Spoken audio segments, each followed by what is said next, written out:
Hi, this is Lec Zorn here, the voice of Cascade Athletics, and we're starting this broadcast a few minutes early to show you the Senior Day festivities for the two senior members of the Cascade Lady Cadets, Taylor Mays and Dixie Short. So anyway, I hope you enjoy this ceremony for the seniors, and then I'll be back with the pregame show in a few minutes. Softball for 3 years, National Honor Society for 2 years. She is the leader of the black and blue and green.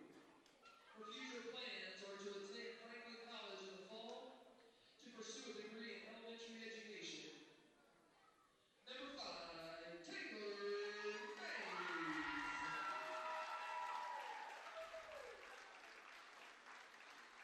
Our next senior, number 14, Dixie Short. Escorted by Greta Short and Terry Short. Activities include softball, golf, and basketball. Her future plans are to attend Oakland City University and study in secondary education for history and government. Also, she will be continuing her softball and golf career there. Number 14, Dixie Short.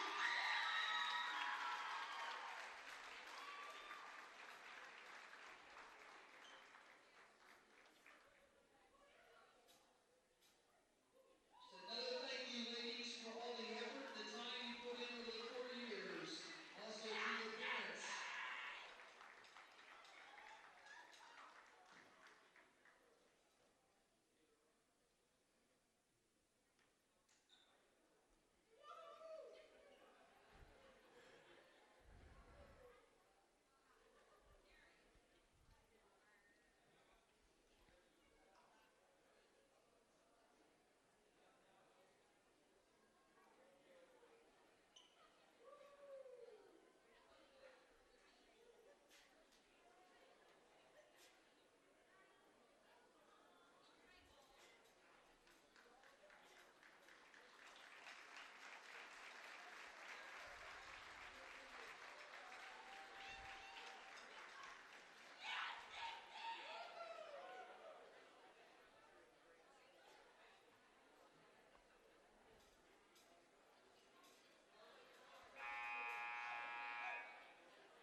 Hello, and welcome to Cascade High School in Clayton, Indiana. My name is Lec Zorn, and I'll be bringing you all the action as your Cascade Lady Cadets challenge the Speedway Lady Sparkplugs in Game 21 of the Indiana High School basketball season. Well, your young Lady Cadets enter this game with a record of only 4-16, but they appear to be riding the ship as they head into the playoffs, which begin in only 5 days. After a 3-14 start that was plagued by very poor ball handling, Cascade gave probably its best performance of the season a week ago Tuesday with a 60-49 win over Cecina. The Lady Cadets have lost their 2 subsequent games, both on the road, but played fairly well in both of them, losing only 48-45 to sectional rival North Putnam and 53-30 to Avon, a Class 4A team with a 12-9 record. Tonight, Cascade tries to close out the regular season on a positive note and continue to build on the recent momentum as they head into next Tuesday's showdown against Monrovia in the Cloverdale sectional, which I'll be talking about more later in the broadcast. But first, let's take a look at tonight's opponent, the Speedway Lady Sparkplugs, a team that's coming off 5 consecutive losing seasons, but enters tonight's game with a record of 14-5 and on a 10-game winning streak, though it should be noted that the Lady Sparkplugs have played a much weaker schedule than have the Lady Cadets, and this should be a very winnable game for us. Now, so far, the best player on Cascade this season has been 5'11 sophomore Hallie Cansdale. She's second on the team in scoring with 8.9 points per game, while leading the team with 8.9 rebounds a game and shooting a team-high 49% from the field. 5'10" junior Carly Gibbs leads the team in scoring with 9.8 points per game, as well as 5 points and 5 rebounds and 1.8 steals per game, and is also showing more of a leadership role, particularly taking over that big win over Cecina 9 days ago. In addition, 5'5" junior Bella Mahan averages 6.2 points a game and has established herself as a strong three-point threat in the last few weeks.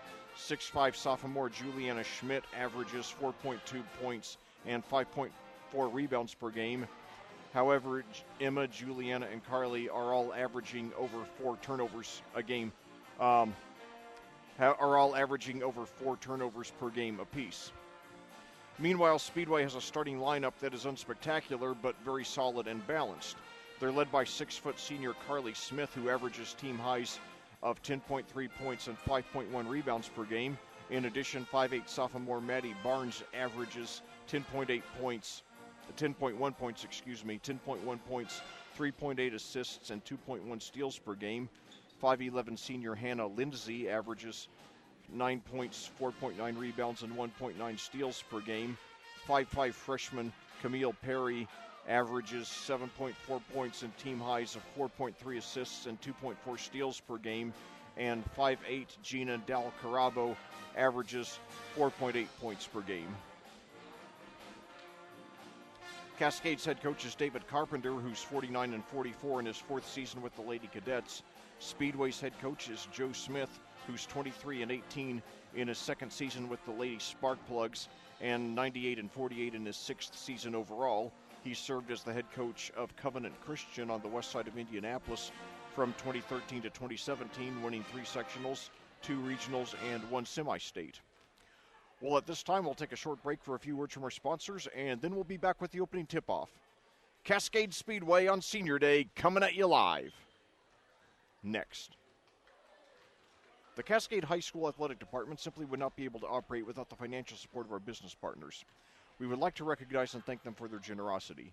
The official health provider to the Cadets, Hendricks Regional Health, Diamond Partners, Bestway Drywall, and North Salem State Bank, Platinum Partners, Allen Irrigation Company, CJ's Pizza, Jill and Ian. Platinum Partners, Allen Irrigation Company, CJ's Pizza, Dunn Insurance Agency, Jill and Ian Bell's ExpertRealtors.net and Global Construction Management, Silver Partners Electric Plus, Bassett Services Heating and Cooling, and Clean Sensation Auto Detail, and Bronze Partner Endeavor Communications. Thank you, business partners. Your support of the student athletes of Cascade High School is greatly appreciated. Well, back here at Clayton, we're just a few minutes away from tipping off tonight's regular season finale, which is also Senior Day here between Cascade and Speedway. The Lady Cadets started off 0-6, then won 3 games in a row, then lost their next 8 to drop to 3-14. But they do look like they're finally starting to get the season on track. This is a team without a senior starter. The 2 seniors, Dixie Short and Taylor Mays, who were just honored a few minutes ago in the Senior Day ceremony, likely will start tonight. That has been Coach Carpenter's tradition here at Cascade to always start the seniors, even if they don't regularly start. This is a team that should be much better next season as they will return their entire starting lineup. However, they do look like they are still playing for this season. You know, the way that they've played recently, they don't look like a team that's merely building for the future, but also has hope of winning in the present. They had a very good victory over Cecina a week ago Tuesday, and nearly got a win last Friday night out at Roachdale in the Wick crossover game, falling by only 3 points to North Putnam. And then they did lose by 23 a couple of days ago out at Avon, but it should be noted Avon is they're a Class 4A team with a 12-9 record, so certainly no shame in that loss. And you know, going to this game, I don't think that it would be right to say this is a must-win game. However, certainly, you know, closing the season out with a win and winning two of our last 4 would certainly feel a lot better than going into the playoffs on a 3-game losing streak. So I think it would be very good for morale if we were to win this game, and it is a very winnable game. Speedway, like I said, they're a 2A team like we are, and like I said, they're 14-5, and on a 10-game winning streak. But they've played a very weak schedule compared to us. In fact, 7 of the teams that they've beaten in that in the course of that 10-game winning streak are actually from Class 1A. And I guarantee you that, if Cascade, and keep in mind that about 2/3 of Cascade's opponents are from higher classes. We don't play anybody at all from Class 1A. And the 2A teams that we've played so far, let's see, Covenant Christian, Monrovia, South Putnam, Cloverdale, Cecina, and North Putnam. So only 6 of our 20 opponents have been from Class 2A. The others have all been from 3A and 4A. So certainly, you got to scratch the surface and look deeper than that. And, if Cascade played the schedule that Speedway has, I think we'd have a very similar record.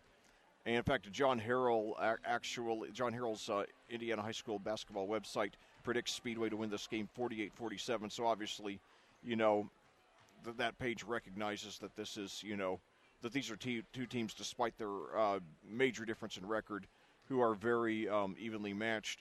And to further underscore that point, let's look at the common opponents between these two teams. Cardinal Ritter beat Speedway 55-33, a 22-point margin. And meanwhile, Cascade beat Cardinal Ritter by 3 in probably our second-best game of the season behind the win over Cecina. Then, speaking of Cecina, that is another common opponent. Speedway beat the Lady Crusaders 60-39, while Cascade won by not quite as much, but still a solid win, 60-49. Then both teams played Monrovia, who is our sectional opponent, on Tuesday night. We both got narrow wins. Monrovia got narrow wins over both of us, beating Speedway in triple overtime 67-65 and beating us in regulation 39-36. And finally, we've both played North Putnam, with Speedway winning 50-36 and Cascade losing 48-45. So basically, against our 4 common opponents, Speedway beat a team who beat us. We beat a team who beat Speedway. And then we both got solid wins over Cecina and both had close losses to Monrovia. So overall, very evenly matched. And, I really like the way that athletic director Scott Stevens schedules here at Cascade. He knows, obviously, everybody goes to the tournament, whether you're 20-0 or 0-20. And with no seeding, it makes a lot more sense to play tough teams that make you better rather than playing cupcakes that give you wins that don't mean much, So there's a method to the madness of the way Cascade schedules. So I think it will pay off over the long term. And these Lady Cadets, 4-16, not a good record, but it's still very they've played some very good games, especially here in 2019. They really did get off to a rough start amid poor ball handling. But like I was saying, and in some of those early games, once the ball handling is taken care of, everything else is going to fall into place. And that's in the process of happening now. The ball handling problems have not gone away, but they've gotten a heck of a lot better. We hit rock bottom in that department when we committed 33 turnovers out at Owen Valley down in Spencer on my birthday back on December 14th. It's our ball handling since then has gone from a solid F to about a C+ B-, which is great progress. And I think next year, with all these girls being together in the starting lineup for the second consecutive year, it's going to be good. And I think we're going to have a very good winning team next season and make a run at the sectional championship. Cloverdale is going to be very good next season. They do lose Torrey Combs, one of the best inside players in the state, but they return everybody else. But, Cascade should be very competitive in our sectional next year. Of course, this is a reclassification year, so it's possible that not all of the same teams will be in the sectional, but we'll see. But getting off subject for a few seconds, today would have been the 70th birthday of one of my all-time favorite actors. Keep in mind, I'm an actor myself, by the way. But today would have been the 70th birthday of John Belushi. And, he's the star, of course, or he was one of the original cast members of Saturday Night Live. And then went on to star in Animal House. And then in my all-time favorite comedy, The Blues Brothers.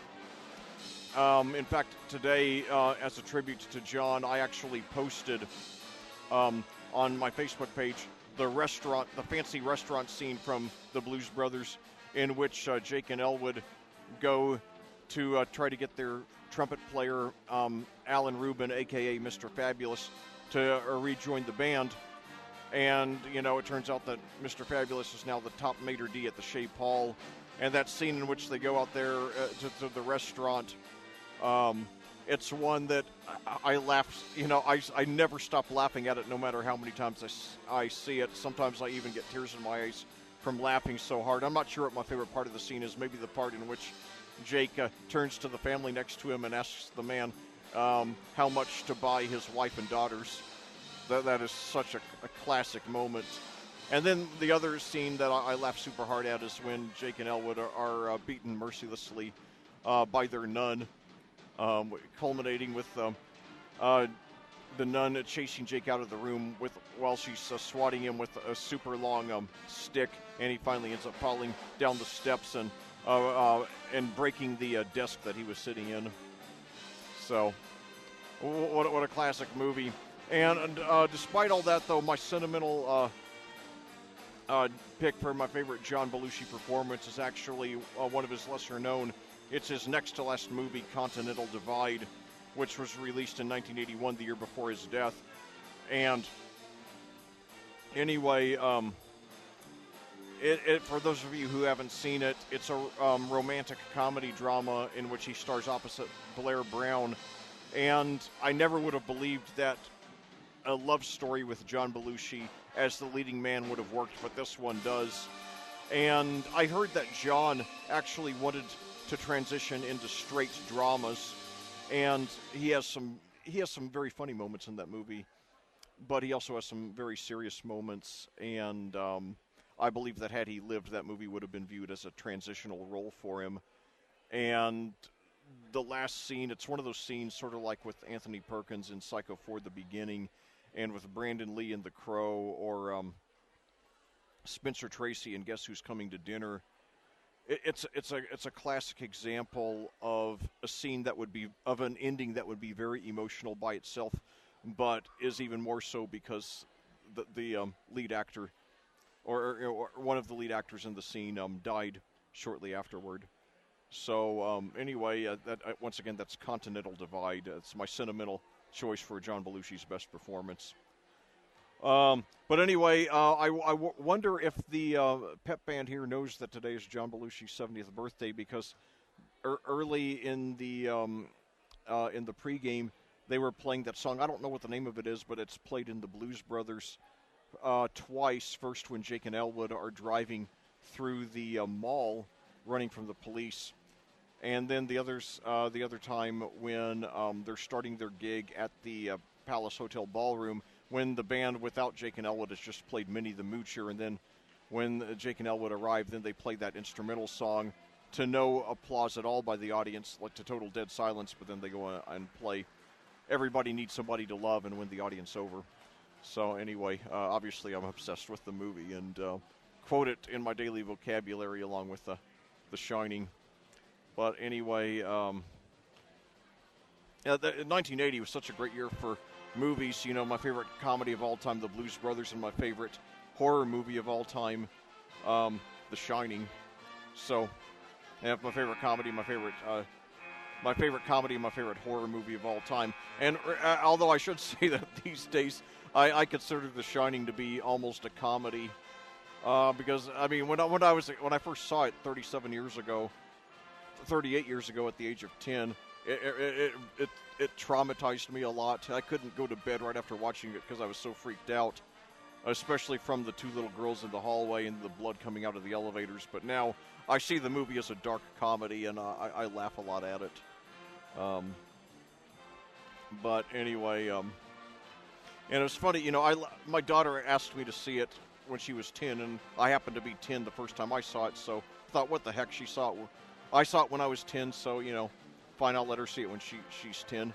And, of course, I let her watch it in my supervision, except she wasn't traumatized by it at all. So, kids these days, things have changed a lot.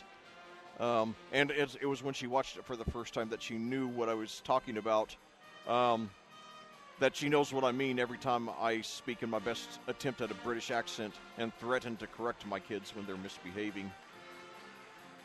So anyway, all right, start talking about the game again. This is the last regular season game. Cascade enters at 4-16, Speedway at 14-5, and on a 10-game winning streak, but against a very weak schedule. Like I said, 7 of those 10 opponents in that winning streak are from Class 1A. Speedway like Cascade is in Class 2A, and certainly the Lady Spark Plugs would like to enter the postseason with an 11-game winning streak, although I would have to think that getting a loss and bringing them back to earth would be good for them, and I think psychologically it would be very good for Cascade to get the win, knowing that they split their last 4 after the 3-14 start, and head into next week's playoffs against a team who beat us by 3 in the regular season, Monrovia. And I will be talking a lot more about the sectional at halftime and then in the post-game show. At halftime, I'm going to explain to you the sectional bracket, and then in the post-game, I'm going to give you a preview to the Monrovia game next Tuesday at 6 p.m., which will be out at Cloverdale High School. So sorry that Cascade's not hosting the sectional this year, but Cloverdale only about 20 miles southwest of here, so I hope you all will get out to support the Lady Cadets for that one. It's a very easy drive. You just take US 40 down to US 231 and then take that, then take a left, and it's down there about 5 miles. So anyway, Cascade and Speedway, this is their last year for the foreseeable future in which they will be playing as non-conference opponents. They will be conference opponents next season as Cascade joins the Indiana Crossroads Conference. And so now we will be playing them in football as well, as we've been playing them, in recent years already in boys and girls basketball as well as baseball and softball. And, of course, Speedway, for those of you who missed it, they actually won the Class 2A state championship in softball last season, led by sensational freshman pitcher Kaya Finters. So that hopefully, we'll continue to broadcast baseball and softball this season for Cascade as we did last season. I had a great time commentating those games. And now at that, we will pause for the national anthem. Kindly remove your hats and face the flag at the west end of the gymnasium as we celebrate our freedoms, those who currently protect it, and to honor those who have made the ultimate sacrifice for our country. Tonight's anthem is being performed by the Cascade Pep Band under the direction of Mr. Doug McCoy. Ladies and gentlemen, our national anthem.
Well, thank you to the Cascade Pep Band under the direction of Doug McCoy for that lovely rendition of the national anthem. And, I remember on Senior Day last season, the 7 seniors actually sang the national anthem. That was the Bryant triplets, Olivia, Emilia, and Sophia, along with Trinity Hostetler, Abby Church, Katie Cleveland, and Hannah Rasnake.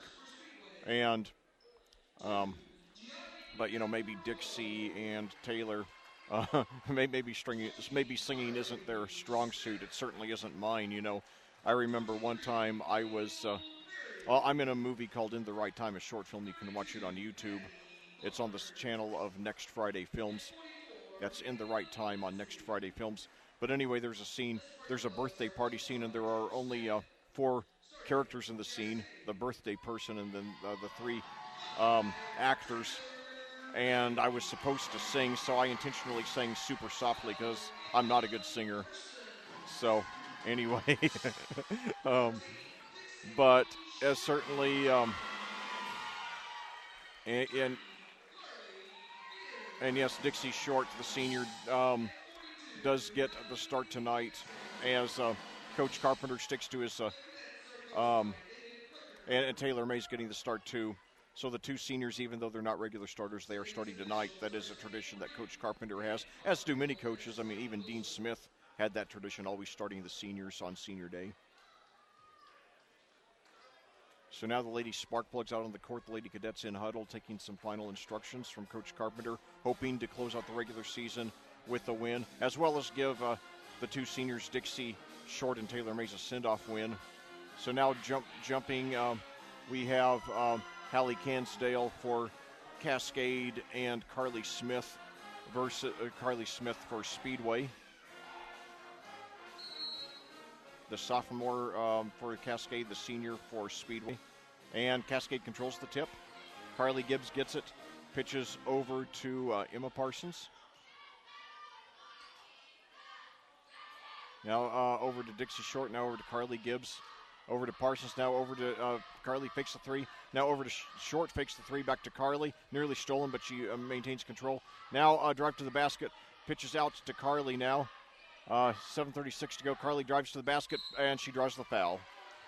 I'll tell you, Carly Gibbs gave what I believe is the best performance I've ever seen her give in the win over Cecina a week ago Tuesday. She had a good but not great 13 points, but she just tried to take the game over by herself, just take the bull by the horns and get the win, break the 8-game losing streak. And she was just awesome in the leadership and the drive she showed. There she hits the first free throw. And second one, no good off the front of the rim. Nevertheless, Cascade does score first. It's a 1-0 lead. Now the three-pointer right off the bat for Speedway, and it is good there. That was Hannah Lindsay. So it's a 3-1 Speedway lead, 7:20 to go here in the first quarter at Clayton. Coming at you live here on AudioSportsOnline.com. This is Cascade Senior Day as well as their regular season finale. They start tournament play on Tuesday at Cloverdale in the 6 o'clock game against Monrovia, a team who beat us 39-36 back on December 11th. So now Carly, and now over for 3, no good off the backboard. And the rebound nearly chased down, but the Lady Sparkplugs comes away with it. And Maddie Barnes tries to take it all the way in. And we got, but loses control, and it's knocked out of bounds to Cascade. So now Carly brings it past midcourt. Pitches over, wide open 3 by Taylor Mays. No good. Hallie bobbles the rebound, and it's Speedway comes away with it. That was Del Carabo there. And now over under the basket, no good, and Hallie comes with the rebound. That was Carly Smith there, missing from short range. Now Emma Parsons brings it past midcourt for Cascade. It's a 3-1 Speedway lead, a little over a minute and a half in. Taylor Mays, one of the 2 seniors with the ball. Now Carly Gibbs puts up a long 3, and she hits it. Yes, we got the lead. 4-3, 6:18 to go here in the first quarter at Clayton. Carly with all 4 of our points. So now, a steal there by Dixie. So she gets a steal on Senior Day. Now Emma brings it past midcourt. It'd be great if the seniors got some points tonight. They're both averaging under 2 points a game on the season. So now drive on the baseline, puts it off the glass, no good. Smith the rebound. And now drive to the basket, and we got a whistle there. I think they're going to get Taylor Mays for a reach in there on Maddie Barnes. That's on Short, excuse me. One of the Short, the other senior. So I'm not sure how long Coach Carpenter will keep the two seniors in. They don't play a whole lot, especially Mays. And now a three is good there by Lindsay. So she's hit 2 threes already, all 6 points for Speedway. It's a 6-4 lead, so each team with just one scorer so far. Carly with 4 points for Cascade. And now Barnes commits the foul there, a non-shooting foul.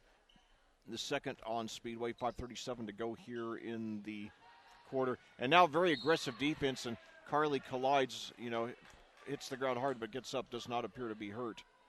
And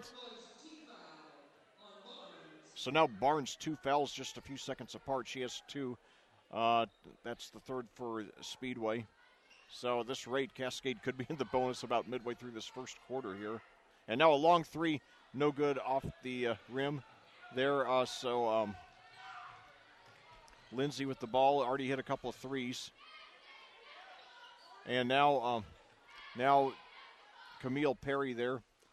And now a steal there by Dixie and takes it up.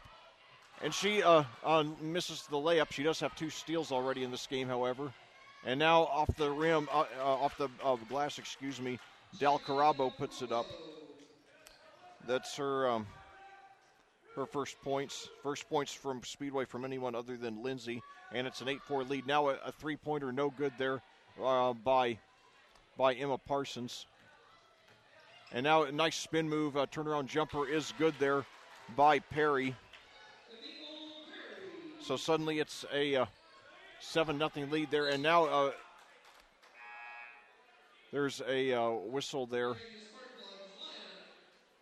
I think they're going to get a reach in there against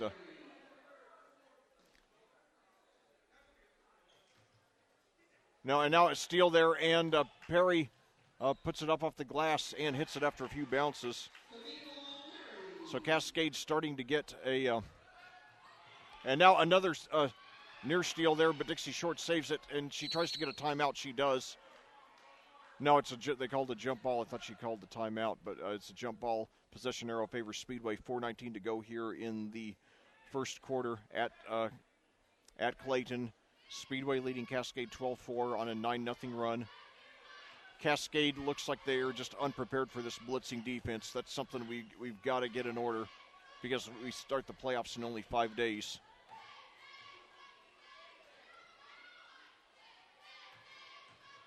And so now Perry with the ball behind the three-point line, guarded by Emma Parsons, And now under the basket, and now puts it up too hard there. That was Maggie Indris, a 5'10 freshman, and now Emma Parsons brings it up for Cascade. Trailing by 8 already, and now inside to Hallie, but it's stolen there, but double dribble though, so lucky break for Cascade. Already starting to get a little lax on the ball handling. That's not a good sign. Now, granted, this is not a team that's expected to make a deep playoff run at 4-16, but certainly they've played better down stretch. And now inside to Carly, and she gets no good. She gets her own rebound. Jump ball possession arrow favors Cascade. 3:34 to go here in the quarter. Yeah, Cascade, we caught them asleep on defense. Carly rushed the shot, however, missed it. Did get a rebound, however. And now inside to Dixie Short, fakes the 3. Now over to Carly for 3. Too hard off the backboard, out of bounds to Speedway. 3:28 to go here in the first quarter. Come on, girls, just settle down. Certainly, even though Cascade not likely to make a deep playoff run, they lost by only 6 or 7 points to Cloverdale, the best team in the sectional. And now a jump shot is good there after several bounces by Brooke Hartman. So it's suddenly an 11-0 Speedway run. after Cascade had the lead. Now a three-pointer is good there by Juliana Schmidt. Boy, did we ever need that one. It's cutting the lead to 14-7, breaking an 11-0 Cascade run. And now we got a near steal there. However, I think they're going to get Schmidt for a reach-in. We've played 5 minutes and 4 seconds of this game. That the foul is on Schmidt. We have not made a substitution yet. We still have the two rarely used seniors in the game. And now Emma sitting down. Bella Mahan, who usually starts, our best three-point shooter. She comes into the game now. So now Perry with the ball for Speedway.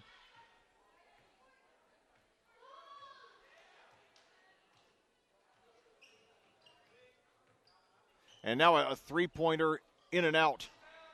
And now the rebound goes out of bounds to Cascade, 2:39 to go. So come on, girls, we got to cut into this lead. Just take your time. You're not going to do it all at once. Just do it a little at a time. So now Carly brings it past midcourt. She finds a wide open for three.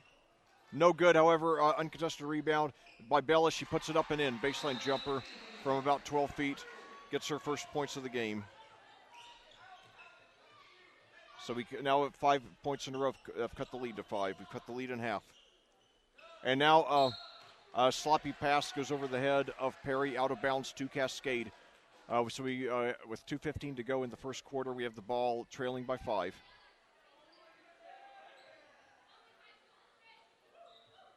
So now down court to Short, and now who pitches it over to Cansdale. It's off her hands, however, and out of bounds to Speedway. So bad break for Cascade. The Lady Sparkplugs inbound the ball now with 2:09 to go here in the first quarter, leading 14-9. This is Cascade Senior Day and their last game of the regular season.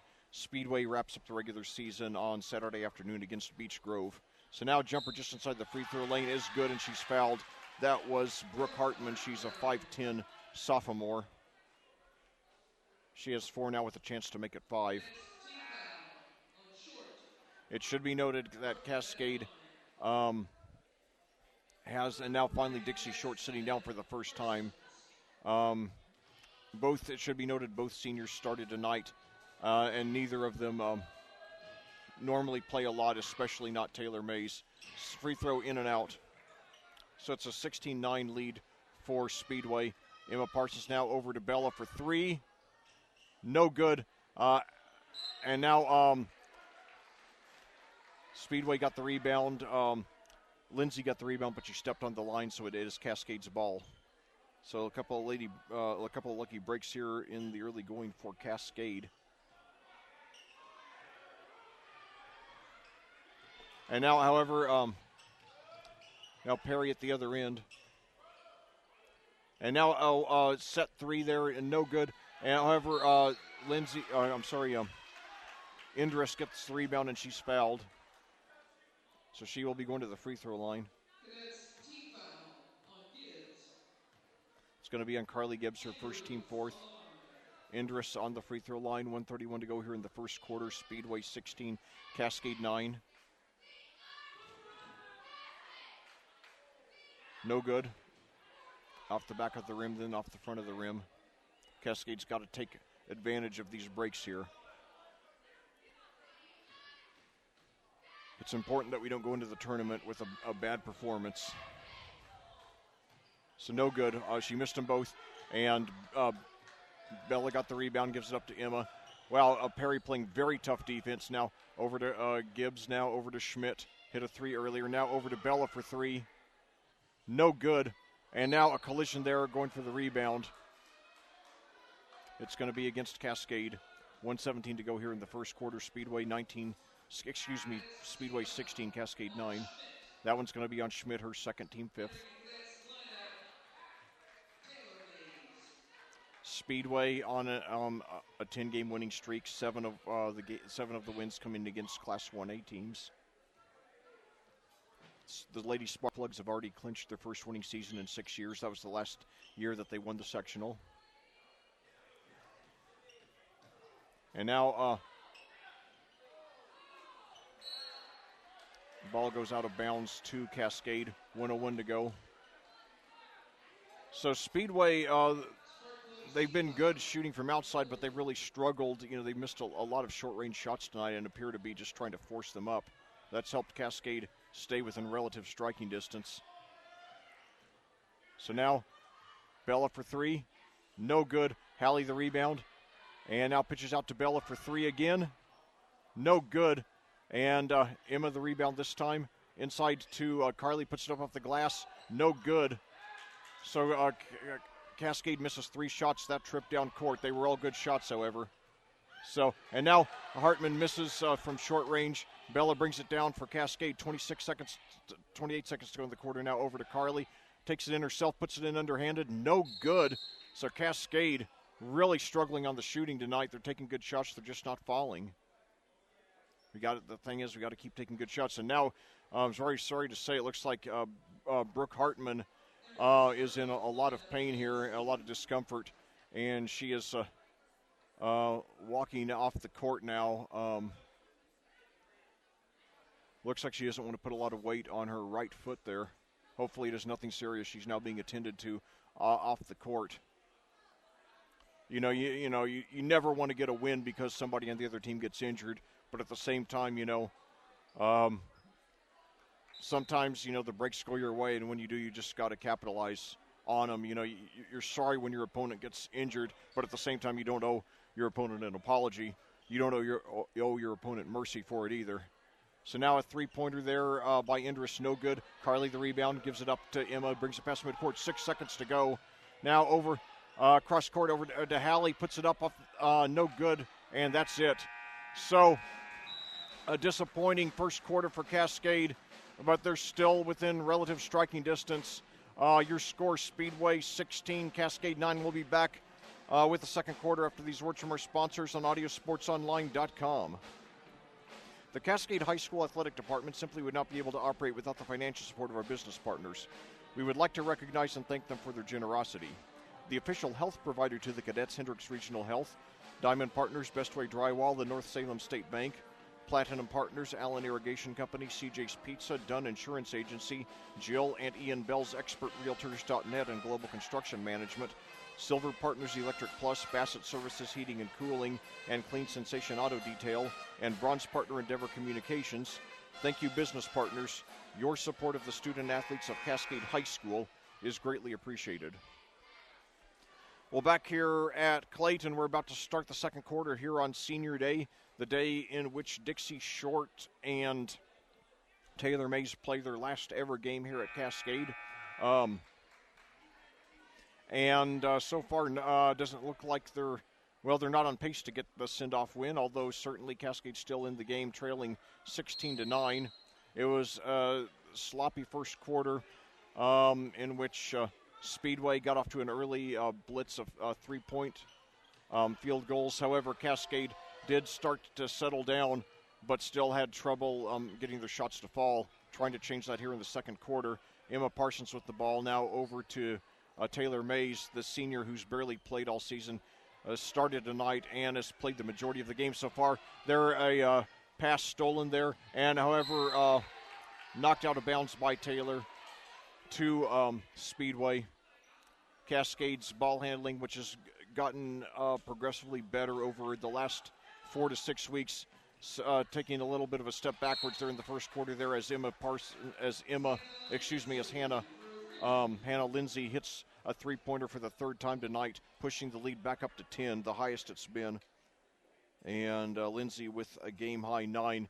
Coach Carpenter wisely taking a timeout with 7:29 to go here in the second quarter, wanting to make sure this one doesn't slip away early. Cascade opens tournament play Tuesday night at Cloverdale. The sectional sadly not here at Cascade this year. It will be out at Cloverdale, and we play the 6 o'clock game on Tuesday against Monrovia, who currently has a record of 11-10.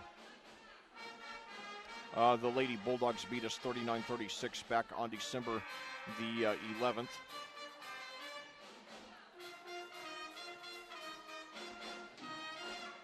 A game that we really should have won. Most of the games that we lost this season were clear-cut victories by the other team, but that and the South Dearborn games that and South Dearborn are the two games that we clearly should have won. And North Putnam was very winnable too. So Carly drives to the basket, puts it up off the glass. No good. And Carly Smith comes away with the rebound, the 6-foot senior for Speedway, their leading scorer. So now Perry with the ball.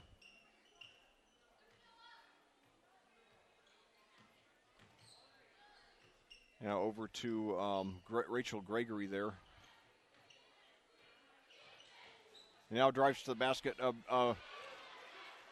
A driving hook shot there by Dal Carabo is good. She has 4 now, and it's a game-high 12-point lead for Speedway. Things now starting to look very concerning for Cascade. I don't know what it would be like if the seniors were playing their usual amount, if we had started all the starters tonight, but still not a good start to this game for Cascade, and no good on a three-pointer there by Bella. And now Perry drives to the basket. She hits it. Almost, her shot almost rolled in, and she would have had a chance for a three-point play. Nevertheless, she does go to the line for 2.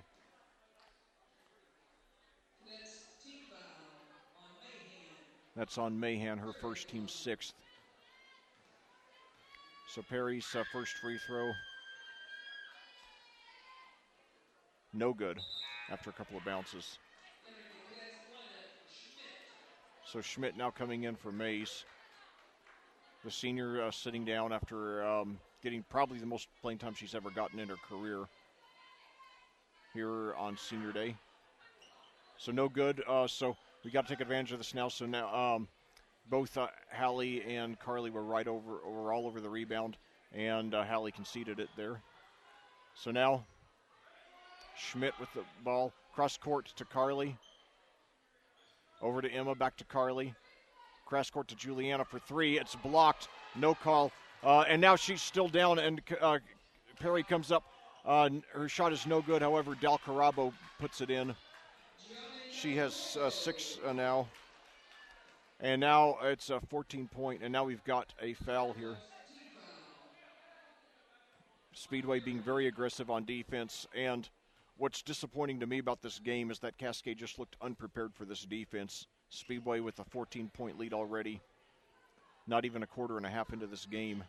This is not a good way to end the regular season. So now inside to Juliana, puts it up off the glass. No good, showing a lot of urgency. Cascade has taken about 7 or 8 very makeable shots that just didn't fall.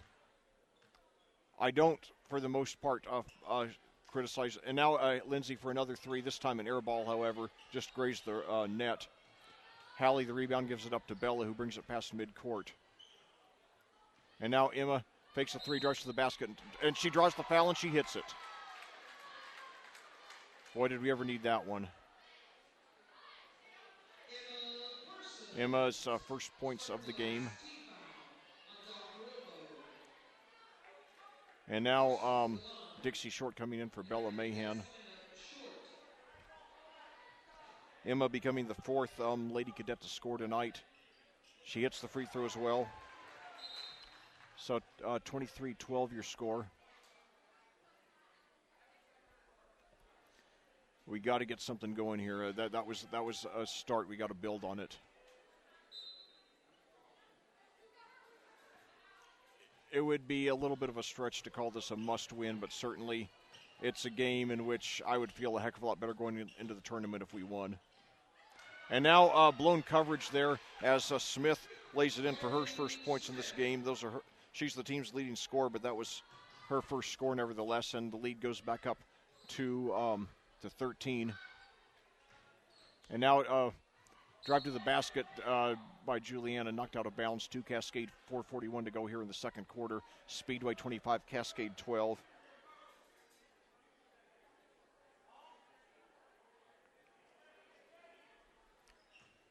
So now a hook shot by Carly, no good. Juliana, the rebound, puts it up, no good.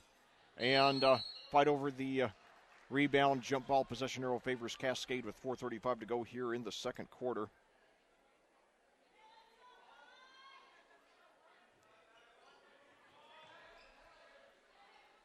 And now a sloppy pass, and now fight over the rebound, fight over the loose ball.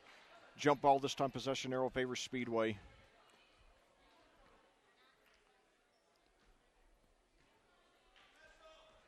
So I just hope that in the midst of this 13-point deficit, Cascade doesn't revert to the sloppy ball handling habits that they were in for the first half of the season. So now Perry, a jumper just inside the 3-point line, no good. Juliana the rebound, gives it up to Emma. Still over 2.5 quarters to play. Still got time to get this one back.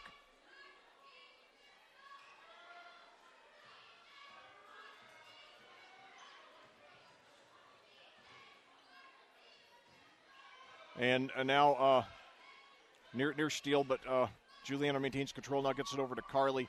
Drives to the basket, puts it off the glass. No good, in and out, however, put back up and in there. That was Juliana. She has 5 to lead the team now. That cuts the lead to 11, 3:44 to go.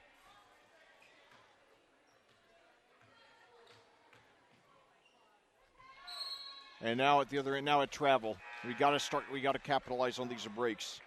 Speedway's played well, but they've made mistakes too.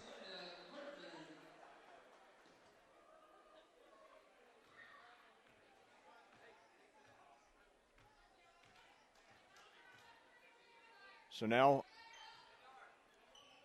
Emma with the ball at the top of the key over to Dixie. Now down inside the corner. Inside to Hallie, she puts it up and in. We're going to need probably a very big game from Hallie if we're going to win this one. She cuts the lead to 9. 3:13 to go here in the second quarter. Those were Hallie's first points of the game. So now Mahan coming in, Bella Mahan coming in for Juliana Schmidt.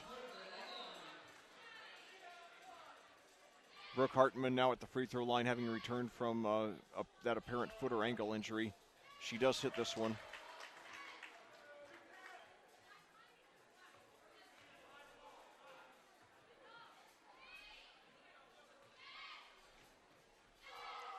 Pushing the lead back up to 10. She hits them both. So it's an 11-point lead. 27-16 Cascade, Spark. 27-16 Speedway, your score here. So now Carly fakes a 3, pitches across court to Bella, fakes a 3, now over to Emma. Free throw line, puts it up from the free throw line, no good. Hallie puts it up and in. All right. Hallie showing signs of heating up here. She has 4 quick points now, cutting the lead back to 9, 2:46 to go here in the second quarter. And now inside there to Smith, puts it up. And it looked like it was going to roll out, but it rolls in. No, Hartman. And now a near steal there by Perry. However, Bella for 3, and she hits it. Yes. All right. Bella with 5 now, time for the team high. And now, however, Carly Smith left wide open under the basket, and she lays it in. And now Juliana, now a 3-pointer. No good. And now, and we got a foul there. I think it's going to be over the back against Speedway. Yes. On Smith, that's her second. So that puts Cascade into the bonus. So Hallie will now go to the free throw line for the first time in this game.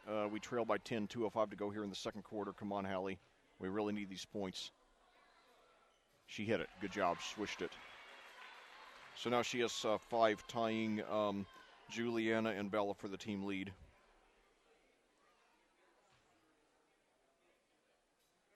She missed the second. However, we got the rebound. Okay. But now Bella over to Carly, posts up. And however, it's knocked away from her. Boy, that would have been a great opportunity. We got to capitalize on all the opportunities we have tonight. So now, however, we got to steal there. So now let's capitalize on this one. Emma now down court to, and now a wide open 3 there. Is good. Yes. So Bella hits it. She has a team high 8, and that cuts it to 6. We're in this one. 1:39 to go here in the second quarter. So Perry, and now it gets a little too fancy, loses it, gets it back. However, Cascade, and now a steal there by Dixie. She drives uncontested, puts it off the glass. No good. Oh, no. Dixie with 3 steals tonight, but still no points. And now she nearly Nearly got a fourth steal right there. She's really going after it. She's really going out in style here in her last home game. Because Cascade is not hosting the sectional this year, this will be the last home game of our seniors, Dixie Short and Taylor Mays, both of whom got rare starts tonight. So now Perry with the ball.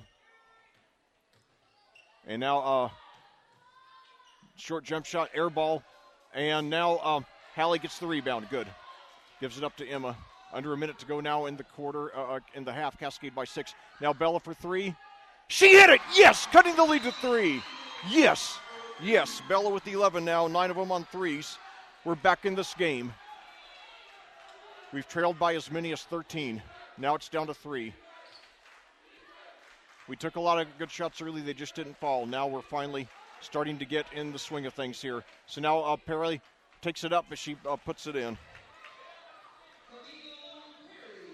24 seconds to go now. Cascade trailing by 5, but we do have the momentum. Now Bella for 3. No good. However, we got a shot at the rebound here. No, okay. Now we got to get down on defense. However, a sloppy ball handling. Cascade gets a steal, and we're fouled. Yes. Yes. So Cascade having some lucky breaks here. We got to capitalize on them. We're going to the free throw line now, trailing by 5 with 7 seconds to go here in the first half. We've trailed by as many as 13. And now Taylor coming back in for her fellow senior, Dixie. Now, come on, Bella, hit both of these, make it a one-possession game going into the locker room. No good on the front end of the 1-and-1. So now Hartman with the ball, brings it past midcourt herself, 3 seconds to go, drives into the lane, free throw lane jumper, and she hits it. Wait, we've got a whistle here. Let's see if there's... Okay, apparently there's no foul, so not a good finish to the half for Cascade after they cut it to 3. Your score here after 2 late field goals by Speedway. The Speedway Lady Spark Plugs 35, your Cascade Lady Cadets 28. We'll be back with the first half recap and a preview to next week's sectional after these words from our sponsors on audiosportsonline.com. The Cascade High School Athletic Department simply would not be able to operate without the financial support of our business partners. We would like to recognize and thank them for their generosity. The official health provider to the Cadets, Hendricks Regional Health, Diamond Partners, Bestway Drywall, and North Salem State Bank, Platinum Partners, Allen Irrigation Company, CJ's Pizza, Dunn Insurance Agency, Jill, Eddie, and Bell's Expert Realtors.net, and Global Construction Management, Silver Partners, Electric Plus, Bassett Services Heating and Cooling, and Clean Sensation Auto Detail, and Bronze Partner Endeavor Communications. Thank you, business partners. Your support of the student athletes of Cascade High School is greatly appreciated.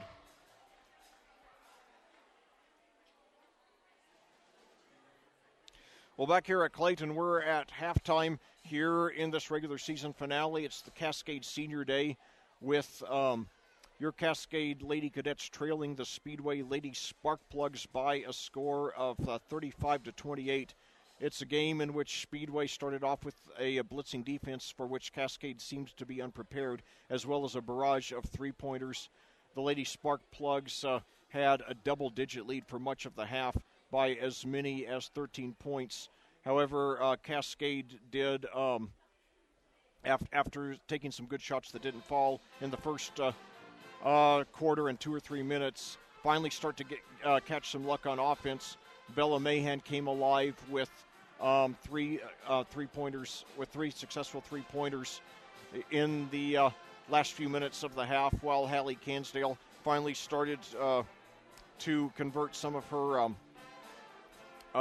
size into inside points, and the Lady Cadets managed to get the lead down to 3 there in the final minute of the half before giving up 2 late shots, 2 late field goals, one by Camille Perry and the other by Brooke Hartman there as time expired there, bringing the score to 35-28. Look at the individual scoring.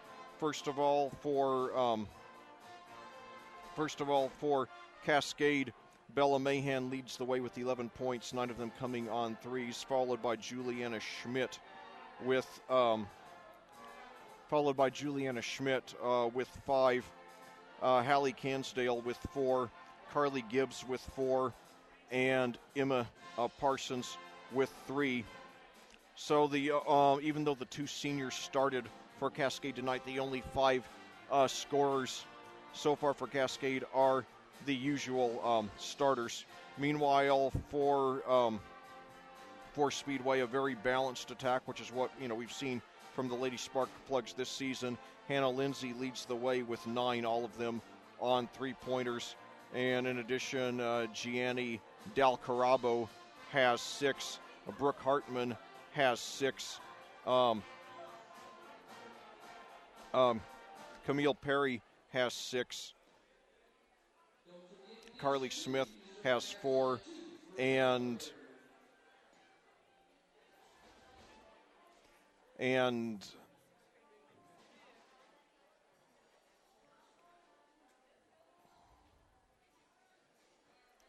I'm sorry, I lost my place here.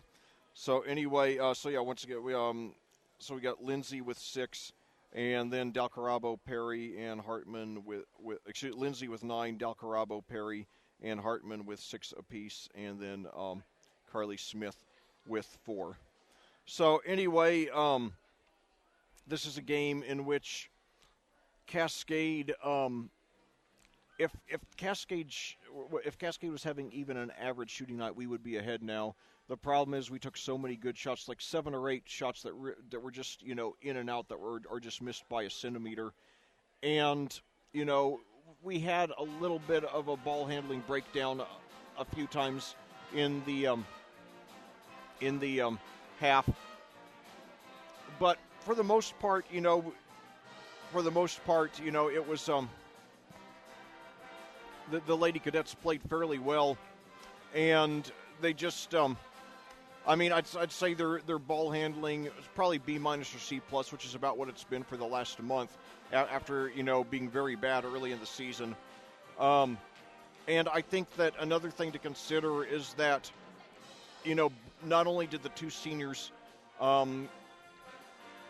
Taylor Mays and Dixie Short, start tonight, but they played for, I'd say each of them played about half the first half, and had they played the usual amount, I think that could have made a difference as well. I understand the sentiment of playing of starting your seniors, no matter how little they play, but certainly I think that has hurt us in the game tonight. I think if we had our starters had started and I think there's less chance that Speedway would have grabbed the momentum, but it is Coach Carpenter's decision, and I understand the sentiment, and I just hope that regardless that we'll win the game, and that'll be a non-issue.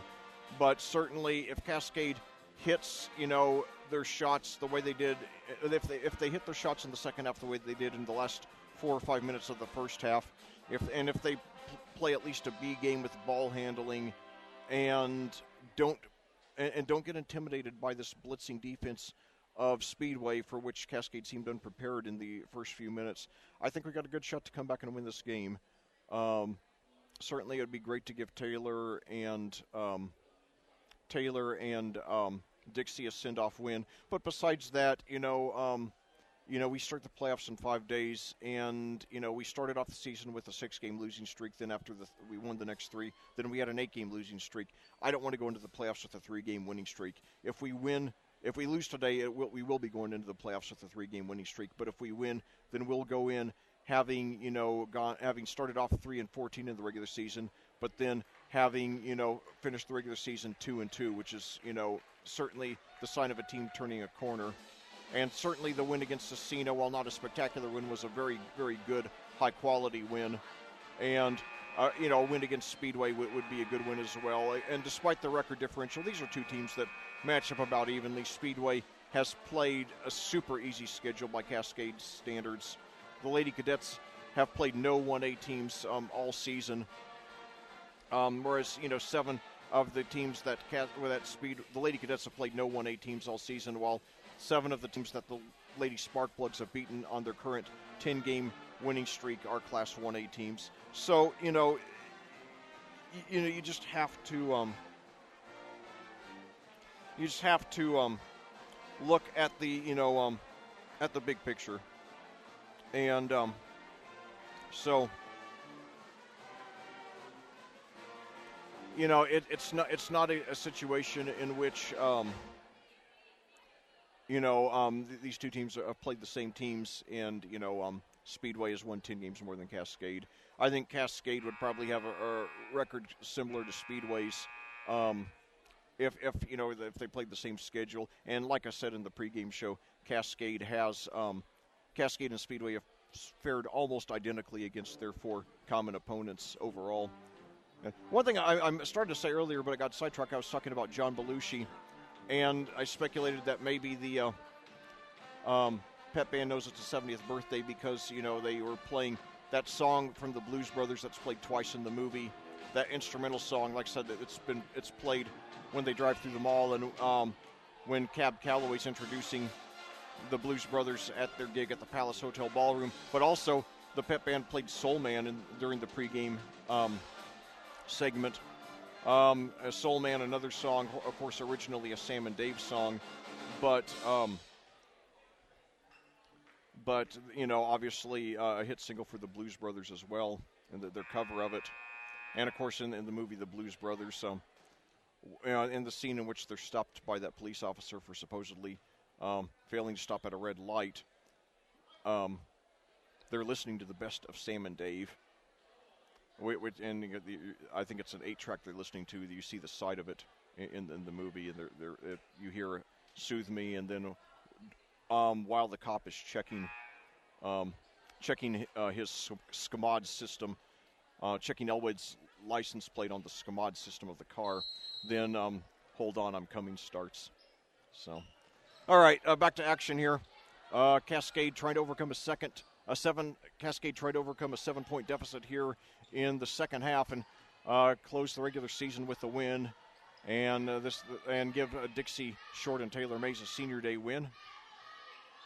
Once again, this is their last regular season. Well, it's their last game period here because the sectional this year will be at Cloverdale rather than at Cascade like it was the last couple of years. So now Carly Gibbs drives to the basket. Almost converted, almost had a chance for a 3-point play, but she does draw the foul. So hopefully, I'll tell you, if Carly takes this game over the way she took over that Cecina game, I think we're going to win this. Carly scored her first 4 points, but it's been shut out since. Now her first free throw, no good off the front of the rim. We're going to have to hit all or at least nearly all of our free throws the rest of the way. Come on, Carly, at least hit this one. Make it a 2-possession deficit. No, she missed them both. So Cascade failing to capitalize on opportunities tonight. And now drive to the basket, almost uncontested. Maddie Barnes lays it in for her first points. Barnes, and now we've got a whistle here. Barnes is a 5'8" sophomore for the Lady Sparkplugs. And now there's a foul there against Carly Smith, so that's her third. So that'd be good if we could get her in foul trouble. She is the team's leading scorer. She's a 6-foot senior. Now, we have a 9-point deficit to overcome. So now Carly with the ball. Now fakes directions, now pitches out. Now some good ball movement here. Out to Hallie for 3. No good. Carly the rebound, however, she puts it up and she hits it. So Carly with her first points since she scored her first 4. It cuts the lead to 7 now. We're still in the 6:44 to go here in the quarter. And now no good on the 3 there by Lindsay. However, it's put back up and in there by Dal Carabo. So the lead back to 9. We got to get some stops here and capitalize on them. So now Carly Carly for 3. No good. Rebound there by Dal Carabo. And now blown coverage there, an easy lay in there by Barnes, who has 4 quick points to start off the second half, and it's an 11-point deficit. It's been as high as 14, and then Cascade got it down to 3, and now starting to self-destruct again.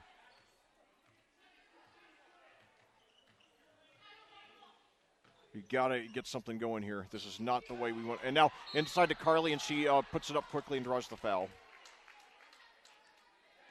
I believe it's going to be on Dal Carabo, 5:56 to go.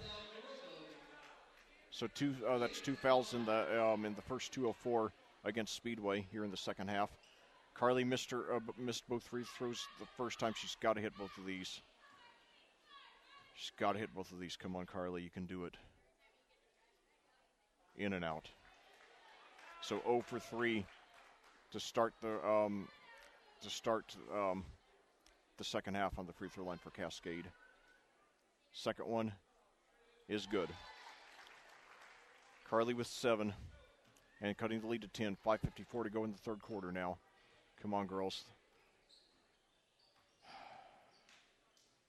So now Dalcarabo drives to the basket, and now it's put up and in.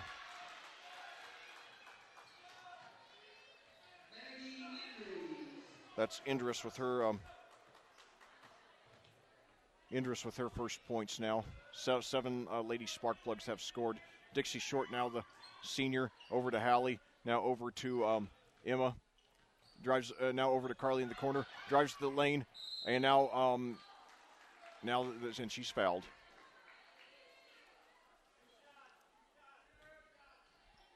So let's see. I believe it's going to be on Perry, who's been a very, very aggressive player tonight.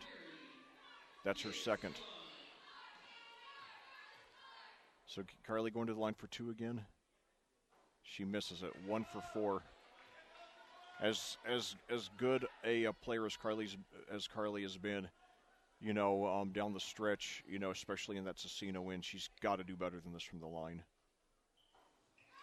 No good, but however, now fight over the rebound and a travel there against Speedway, so the very lucky break. Carly gives 1 for 6 in free throws to start the second half, and we trail by 12.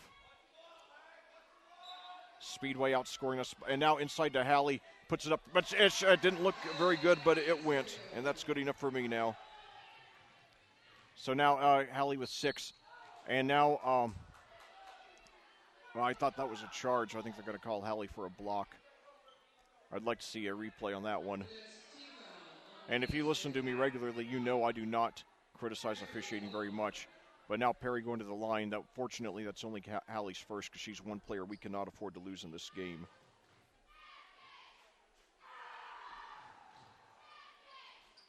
She hit it.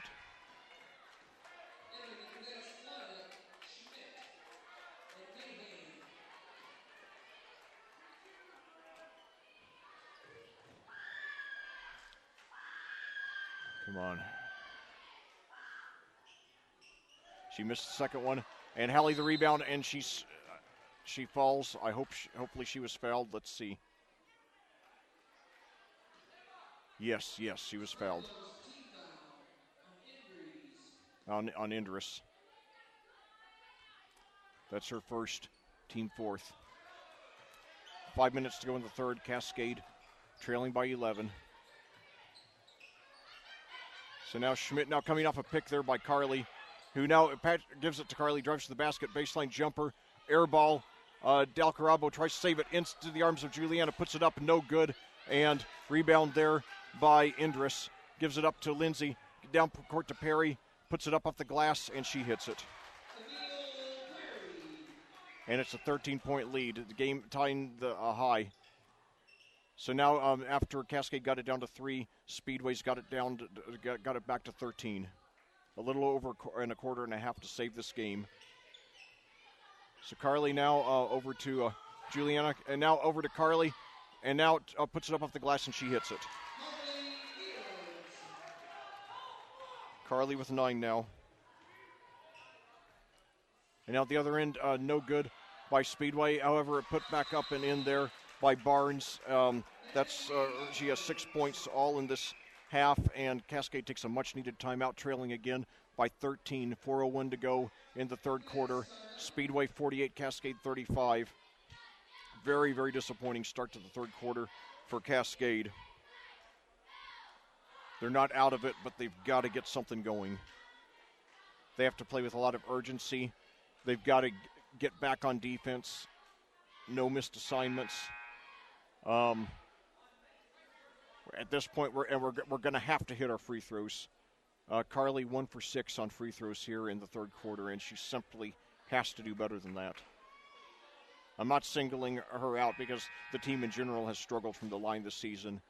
But obviously, 1 for 6 is something that, at any level of basketball, you just got to do better. And, that's one of, that and the ball handling, I think, are two of the things we have to work on most in the offseason. And hopefully the offseason. And now inside to Hallie, and she mishandles it, and while she was under double coverage, and it's knocked out of bounds to Speedway with 3:47 to go. But I'm really hoping that the offseason does not start on Tuesday. I'd like the season to go on a little longer than that. Give us more time to get things, worked on as a unit before we, start the offseason workouts. So now a three-pointer there is good there by Lindsay. She has 12 points all on threes, and it's a 16-point Speedway lead, and that's their game high. So things coming apart at the seams here in the third quarter for Cascade.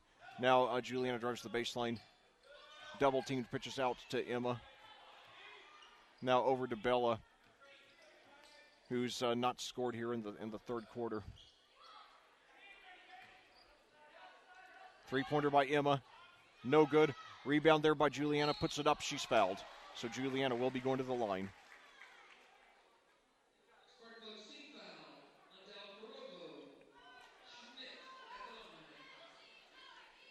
So Juliana Schmidt going to the free throw line. She's got to hit both of these. She missed it.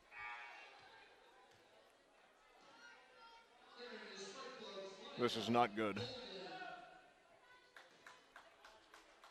I really thought we were going to win this. Now we're trailing by 16, 2:58 to go. So she missed them both, so 1 of 8 on free throws here in the quarter for Cascade. And now free throw line jumper is good there by Maddie Golden, scoring her first points. And it's an 18-point lead for Speedway, so Cascade all but out of it now. Now inside to Hallie, puts it up, no good, gets her own rebound, and she's fouled. So Hallie will be going to the line. Good effort there by Hallie.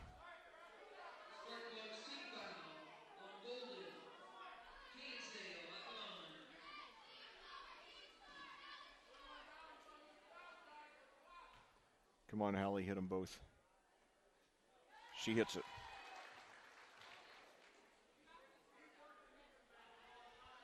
She has 7 now. Second. So no good. But then we get the rebound. Bella gets the rebound, but misses from short range. Really sums up the way our night's been going. 2 for 10 free throw. 2 for 10 from the line for Cascade here in the quarter, and we trail by 17.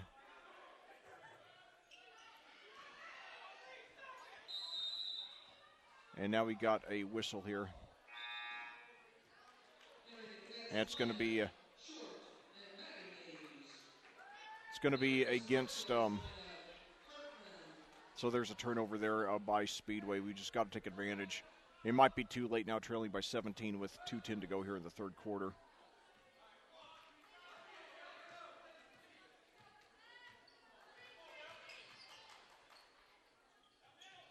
So now inside to Shorts, no good. And now we get the rebound, though. Now Carly for 3, in and out.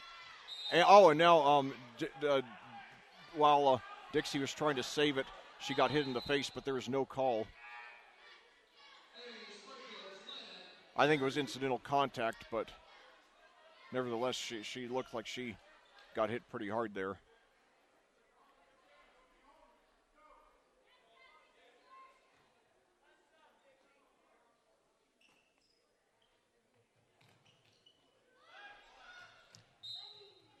Cascade pressing the inbounds pass at least.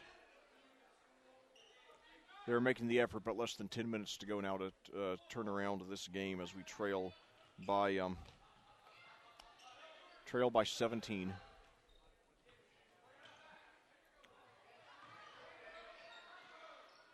And now Perry at the other end And now finds, and now no good on the point-blank shot, but she gets her own rebound and puts it back up and in. It's Indris with 4 now. And now a shot at the other end. Fight for the loose ball. And they got to travel there against Speedway, so Cascade will retain possession, but now with a 19-point deficit.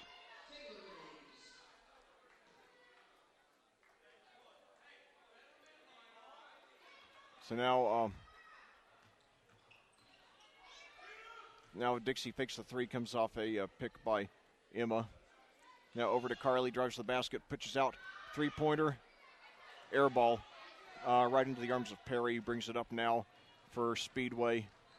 Takes it all the way in herself, no good, however. And now Maddie Mays comes away with the rebound, the sophomore for Cascade. 57 seconds to go in the third quarter. Cascade trailing by 19.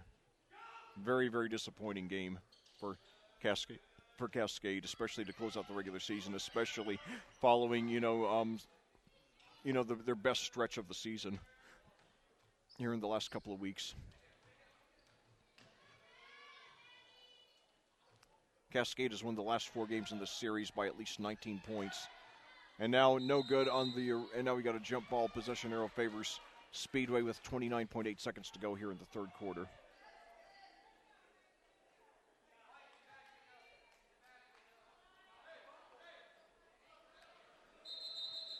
Well,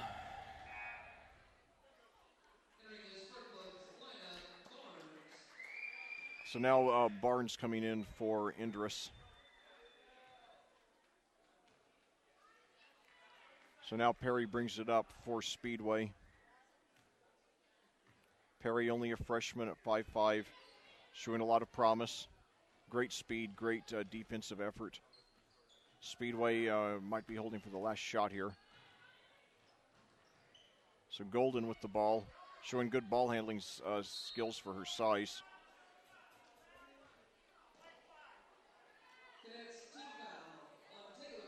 And now we got a foul on Taylor Mays,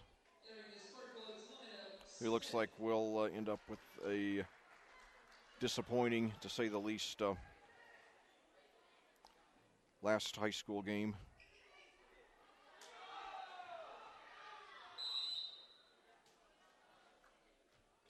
And now the ball knocked out of bounds to Speedway with 3.5 seconds to go.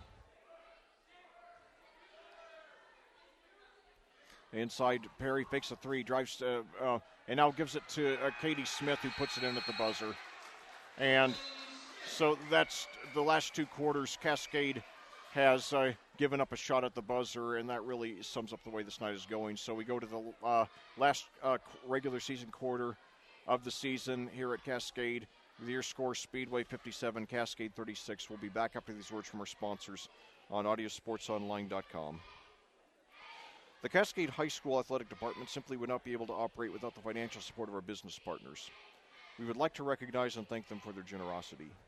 The official health provider to the cadets, Hendricks Regional Health, Diamond Partners, Bestway Drywall, and North Salem State Bank, Platinum Partners, Allen Irrigation Company, CJ's Pizza, Dunn Insurance Agency, Jill and Ian Bell's ExpertRealtors.net, and Global Construction Management, Silver Partners Electric Plus, Bassett Services Heating and Cooling, and Clean Sensation Auto Detail, and bronze partner Endeavor Communications. Thank you, business partners.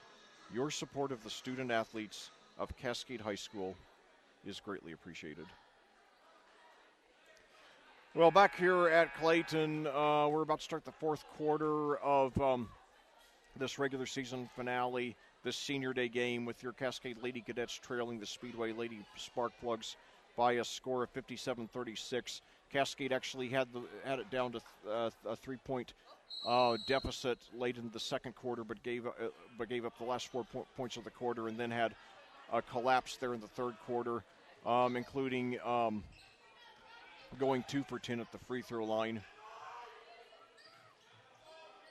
Now trying to close the play well, at least here in the fourth quarter, but they don't get off to a good start as Camille Perry, this sensational freshman for Speedway, gets a steal and takes it down, draws a foul there.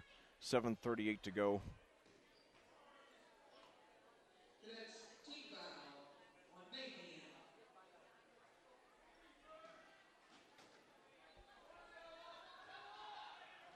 And now another three-pointer.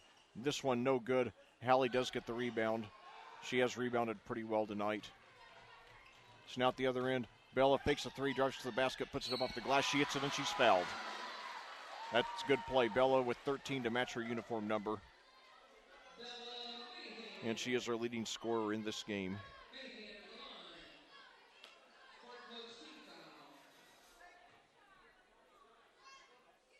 She hits it. We still trail by 18, however.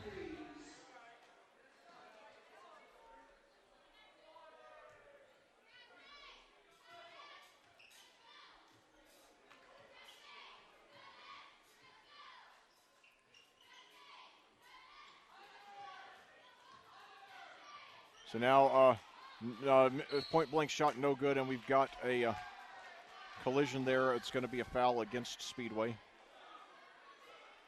7:12 to go.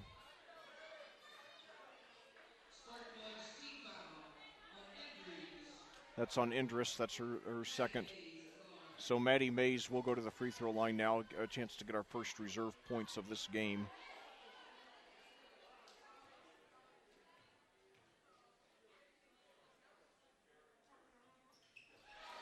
So, and so she cuts the lead to 17 now.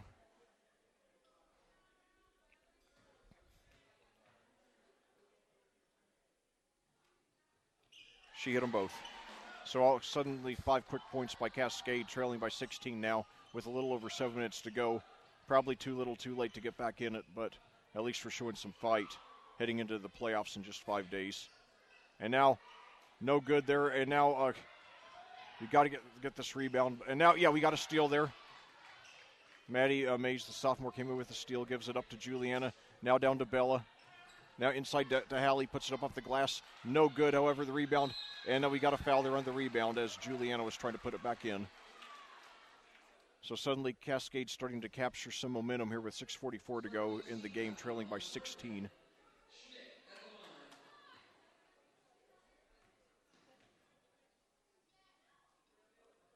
No good. We got to hit our free throws. I'm sorry if I sound like a broken record, but yeah, we got to hit our free throws. She does hit at least 1 of 2, which is an improvement compared to, what we've done for most of the game. And we've read off 6 in a row to cut the lead from 21 now to 15.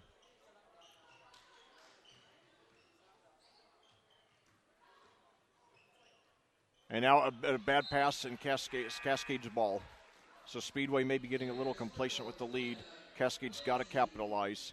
We're probably not going to win, but I want to see us finish strong. Play like this is the first quarter of, our first playoff game.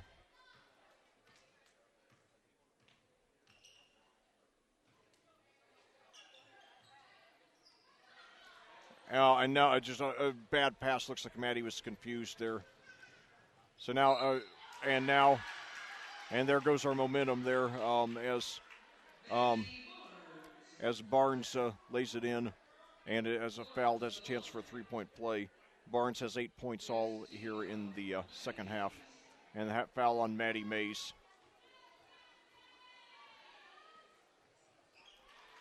She completes the three-point play. She has 9. And now a timeout as the lead is back up to 18 with 6:07 to go. And Speedway takes the timeout. But, yeah, every time in this game, Cascade has done something good, and when they've gotten some momentum going, they've just had, a breakdown. And I thought they were past that, Hopefully they will, have great days of practice tomorrow, Saturday, and Monday, and then, go out and just play the game of their lives at Cloverdale next Tuesday at 6 when they play Monrovia, a team who beat us by 3, so certainly it is a winnable game.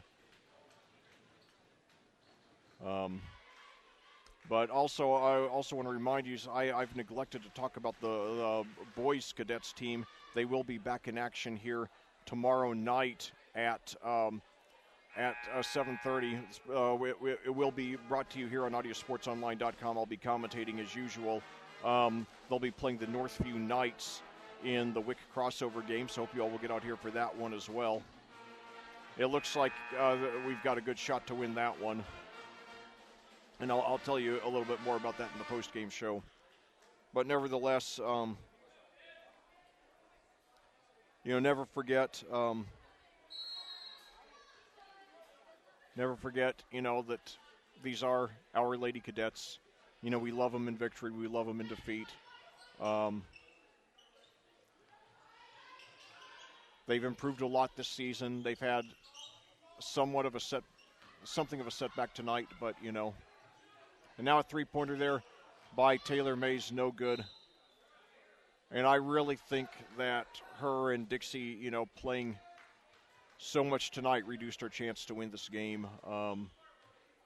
It's nice to see the seniors who don't play much to get, some good game action, but certainly, they're not two of our better players, although certainly, I have great love in my heart for those girls for all the hard work they've poured in over the last decade here in the Mill Creek system. And now a lay-in there is good. And I definitely don't like the way that we've left Indris open there. So now Bella hits a three. She has a game-high 17, 12 of them coming on threes, cutting the lead to 17, 5:02 to go in the game.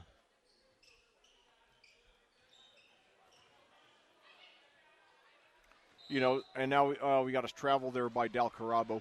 But, some coaches believe in always starting the seniors on senior day. Some don't. It's a personal decision. There's no right or wrong with it. It's Coach Carpenter's philosophy, and, so as long as that's his philosophy, I wish the team the best with it.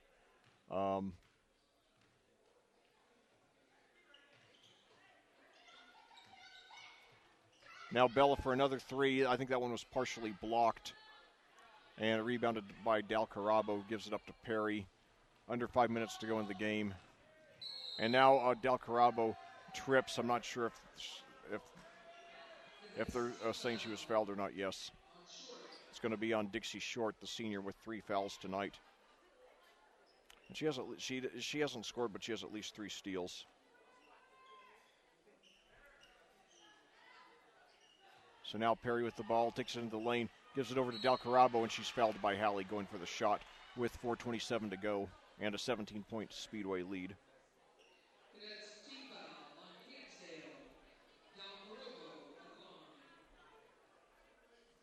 So now Gianna Dal Carabo, last name D-A-L space C-O-R-O-B-B-O, probably Italian.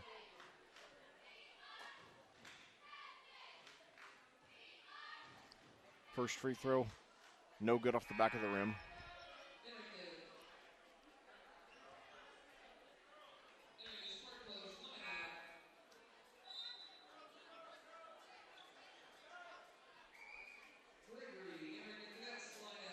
So now Hallie sitting down. Hallie had a decent game with 7 points, but didn't have the monster game I think we would have needed to win. Nevertheless, I still rate her as the best player on this team, and certainly it's exciting to have her back for 2 more years. Second free throw by Dal Carabo, also no good. So now Dixie Short, bringing it back up over to Emma. Now over to, now across court, back to Carly, to Bella, to Dixie, back to Bella. Now over to Emma, guarded by Perry. Now over to Dixie. Some good ball movement here by Cascade. However, they lose control of it there, and we've got a whistle here. I think they're saying it was a kicked ball violation against Speedway. So now Golden coming in for Dal Carabo for Speedway.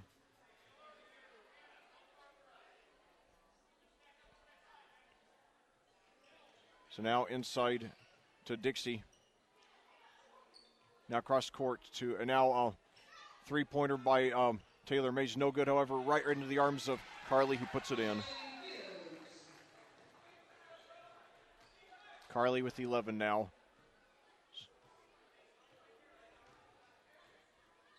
And now three-pointer there, no good by Perry. Rebound, however, is controlled by Speedway. And now inside to, and now no good there on, however, she puts it back up and in. That was Golden, who has 4 now. And the lead goes back up to 17. And now a near steal there, but they're going to get a foul there as Barnes went very hard after that steal with 3:21 to go. No, they're going to get it on Mahan, excuse me, on Mahan. Yeah, so Barnes will go to the free throw line.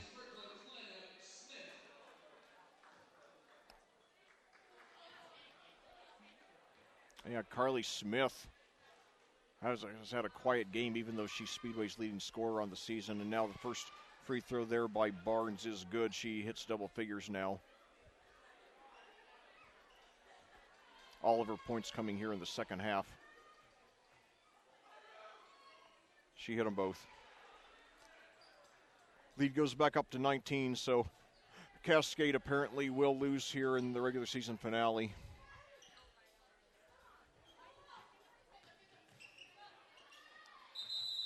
And now the Lady Cadets take a timeout with 3:09 to go.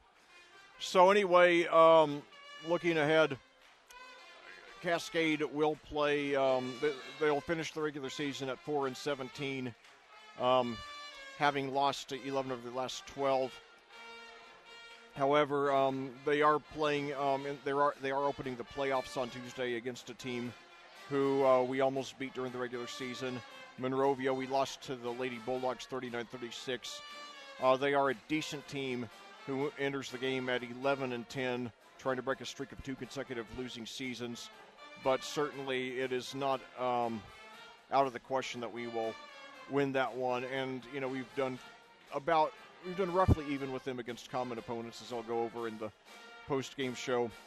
But this is a game, you know, I think. Well, I'll talk more about what went wrong in this game in the post-game show. But, you know, it's not one thing, first of all. You know, in some games like Owen Valley, you know, it was a ball handling, you know, pure and simple. This one, it's a combination of things. So now inside to Carly, pitches over to Dixie for 3, no good. And both seniors still scoreless here on senior day, sadly. So now Perry with the ball. And now Golden fakes a 3. Dixie, and now Emma gets a steal. Now they're calling it a jump ball position. It favors Speedway with 2:48 to go.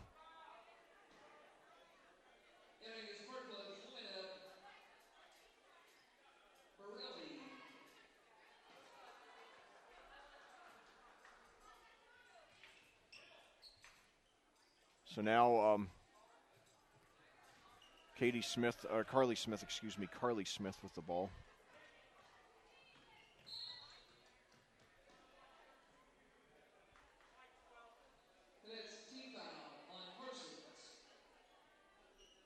And now the foul on Emma Parsons. So Barnes will go to the line. She already has 11, 1 behind Lindsay for the team lead. She hits that one.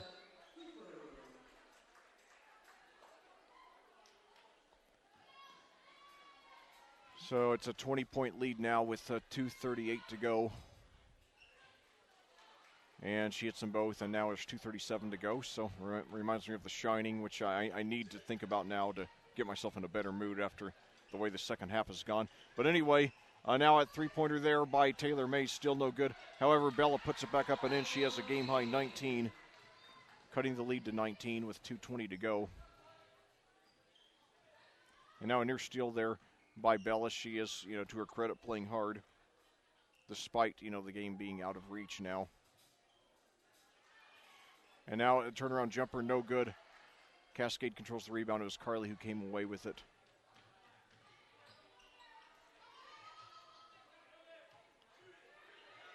And now a three-pointer there by, nearly came in by Taylor, and then Dixie grabbed the rebound very aggressively, and now we got a foul there. So Dixie will be going to the free throw line, so a chance for at least one of the seniors to score here on her senior day. Foul on Foul on Caitlin Bowerly, a 5'10 sophomore. Yes, so Dixie does score on her senior day. Yes, that's good to see. Hopefully Taylor Mays will get we'll get a score. I know Maddie Mays did even though the senior Taylor Mays hasn't. So Dixie hits them both. That's good. Cutting 17, but only 150 to go. So now Hartman with the ball, and now pitches out to Rebecca Groibel. And now got a whistle here. I think it's going to be a reach in against Bella.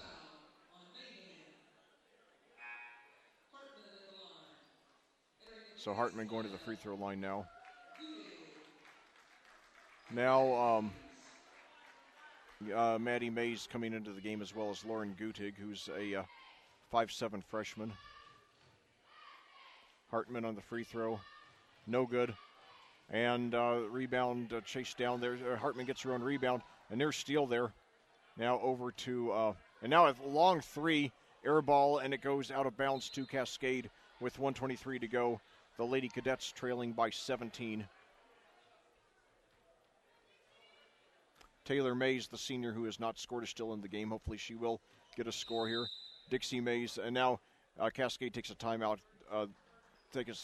Dixie short. The other seniors scored on the last possession, hit a couple of free throws. Taylor Mays averaging less than a point a game on the season, so it'd be great to see her score. Unfortunately, she and Dixie are not going to get a send-off win here in their last regular season game, their last ever game at Cascade, but hopefully she will at least get a score here tonight. We had a crowd of about 150 here in this game here, which is pretty good for a Tuesday night girls or a Thursday night girls game. It's really good for a weeknight girls game.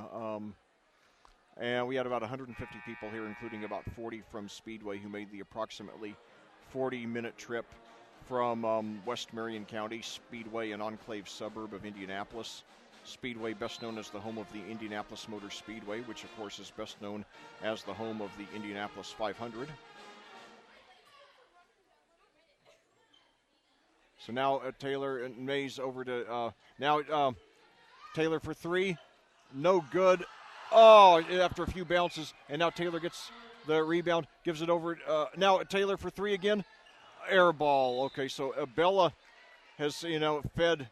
Bella, who leads the team with 19 points, has twice fed Taylor, and both times Taylor missed on a three-pointer. One bounced 3 times on the rim before falling no good.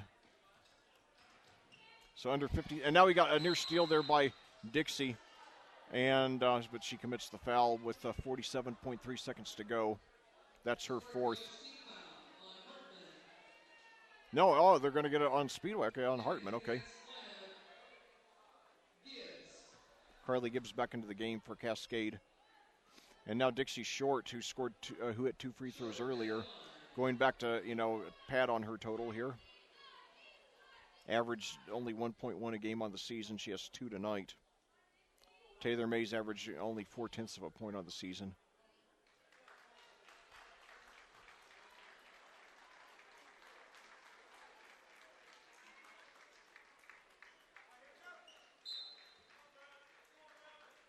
And now Dixie Short coming out to get and now Taylor for 3.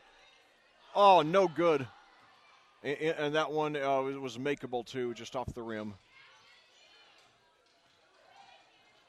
And the crowd really wants it. And now Bella comes away with the steal there. Now pitches down to Taylor Mays. Puts it off the grass. Oh, no good. Oh, poor girl. She's missed 4 shots here in the last 2 minutes. And now inside. She might not get another shot here. But a bad pass out of bounds. No, there's. They're saying that Cascade touched it. So Cascade taking a timeout. Oh, that poor girl, Taylor Mays. Looks very emotional there. Hopefully she'll get at least one more shot. She's getting some hugs there on the Cascade sidelines. And I want to say something. I'm going to talk about more of this in the post-game show, but being a reserve, it doesn't, even being the last person on the bench, it doesn't mean that you're not good. And it doesn't mean that you haven't contributed a lot to your program. Certainly these two seniors, not two of the greatest players in Cascade history, but, they've certainly done, we should be proud of the work that they've put in for these last 10 years. And I'll talk more about that in the post-game show. But anyway, so now Gutig over to Carly, 7 seconds to go. And now it looks like they're not going to. And now Carly for 3 at the buzzer. No good. So very sad senior day here at Cascade as your Lady Cadets fall to the Speedway Lady Spark Plugs by a score of 68-51. We'll be back with a recap and a look ahead to next week's tournament, particularly our opener with Monrovia on Tuesday night at Cloverdale after these final words from our sponsors on audiosportsonline.com. The Cascade High School Athletic Department simply would not be able to operate without the financial support of our business partners. We would like to recognize and thank them for their generosity. The official health provider to the Cadets, Hendricks Regional Health, Diamond Partners, Bestway Drywall, and North Salem State Bank, Platinum Partners, Allen Irrigation Company, CJ's Pizza, Dunn Insurance Agency, Jill, Andy and Bell's ExpertRealtors.net and Global Construction Management, Silver Partners Electric Plus, Bassett Services Heating and Cooling, and Clean Sensation Auto Detail, and Bronze Partner Endeavor Communications. Thank you, business partners.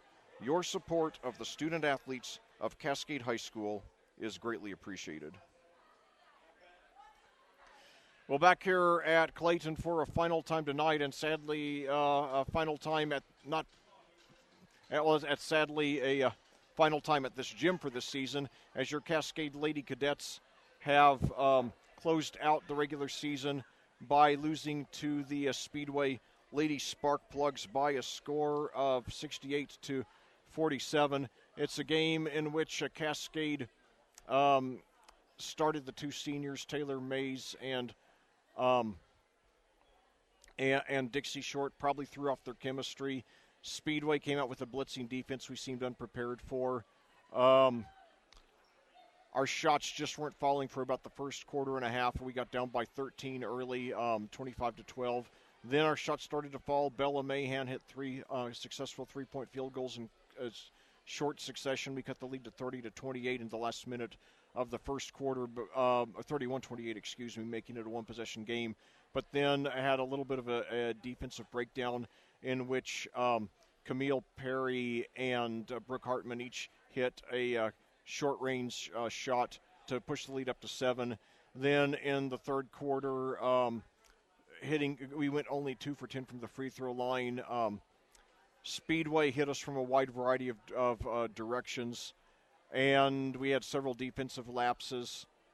And it wasn't, a lot of the losses we've had this season, I could point to one thing, usually ball handling, and say that was the reason we lost tonight. Tonight it was a little bit of everything. We just didn't, not enough of our shots fell. We were playing Taylor and Dixie a lot more than usual. I'm sure that threw off the chemistry, at least to some extent. I think had we played the starting 5 for heavy minutes tonight as a unit, we would have had a better chance. Certainly, better shooting from the field and from the line would have helped. And we did not, I don't think we took more than 3 or 4 bad shots all game. We took a lot of good shots that just didn't fall tonight. You take good shots, sometimes they fall, sometimes they don't. I also think that, I would have liked us to start to go to Hallie Cansdale a little earlier than we did. She didn't do much. She didn't have much opportunity until the third quarter, and I would have liked Carly Gibbs to do a little more of what she did against Cecina last week, which is just try to take the game over. So this game is not a disaster, certainly a disappointment against a team that I think we should have been about even against. But we gave, for the most part, a good effort. But so basically, between what I hope that we do between now and our sectional debut on Tuesday, have great days of practice tomorrow and Saturday, then get a good day of rest on Sunday, and do a good walkthrough on Monday, and just, then just be fresh on Tuesday for Monrovia. learn from what cost us this game tonight. Try to make sure we don't have any defensive breakdowns, that we don't have any, that we don't give up any easy baskets, that we hit the bulk of our free throws, at least 70%, that we take good care of the basketball, protect it like a newborn baby, and that, that I'd like to see Carly and Hallie both just try to take the game over and be monsters on the inside. And if we do that, I think we're going to have, a fair shot to pull out the victory, or at least come close to it. It's a team that beat us back on December 11th by a score of 39-36. So, Monrovia, that is. So it is a game that we're going to have a good shot to win. And so we just have to just come out and come out swinging and be confident, play with the confidence we did against Cecina, and be ready for whatever Monrovia hits us with. If they come out blitzing us the way Speedway did tonight, which I don't think would be as successful, because Monrovia I don't think they have quite the speed, no pun intended, that I don't think Monrovia has quite the speed that Speedway does. Certainly nobody with the speed of Camille Perry. I think that, if we do all those things, we got a shot, but we can't be intimidated. We have to play like it's ours to lose, and then make sure that we don't lose it, Anyway, look at the individual scoring. First of all, for Cascade, Bella Mahan led the way with 19, 12 of them coming on three-pointers. Then Carly Gibbs was our other double-figure scorer. She had 11. Then Hallie Cansdale had 7. Juliana Schmidt had 7. Emma Parsons had 3.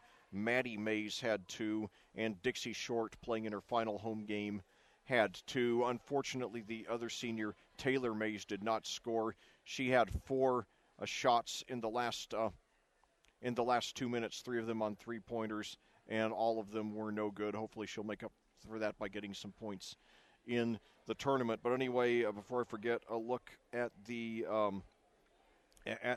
Speedway Lady Spark Plugs.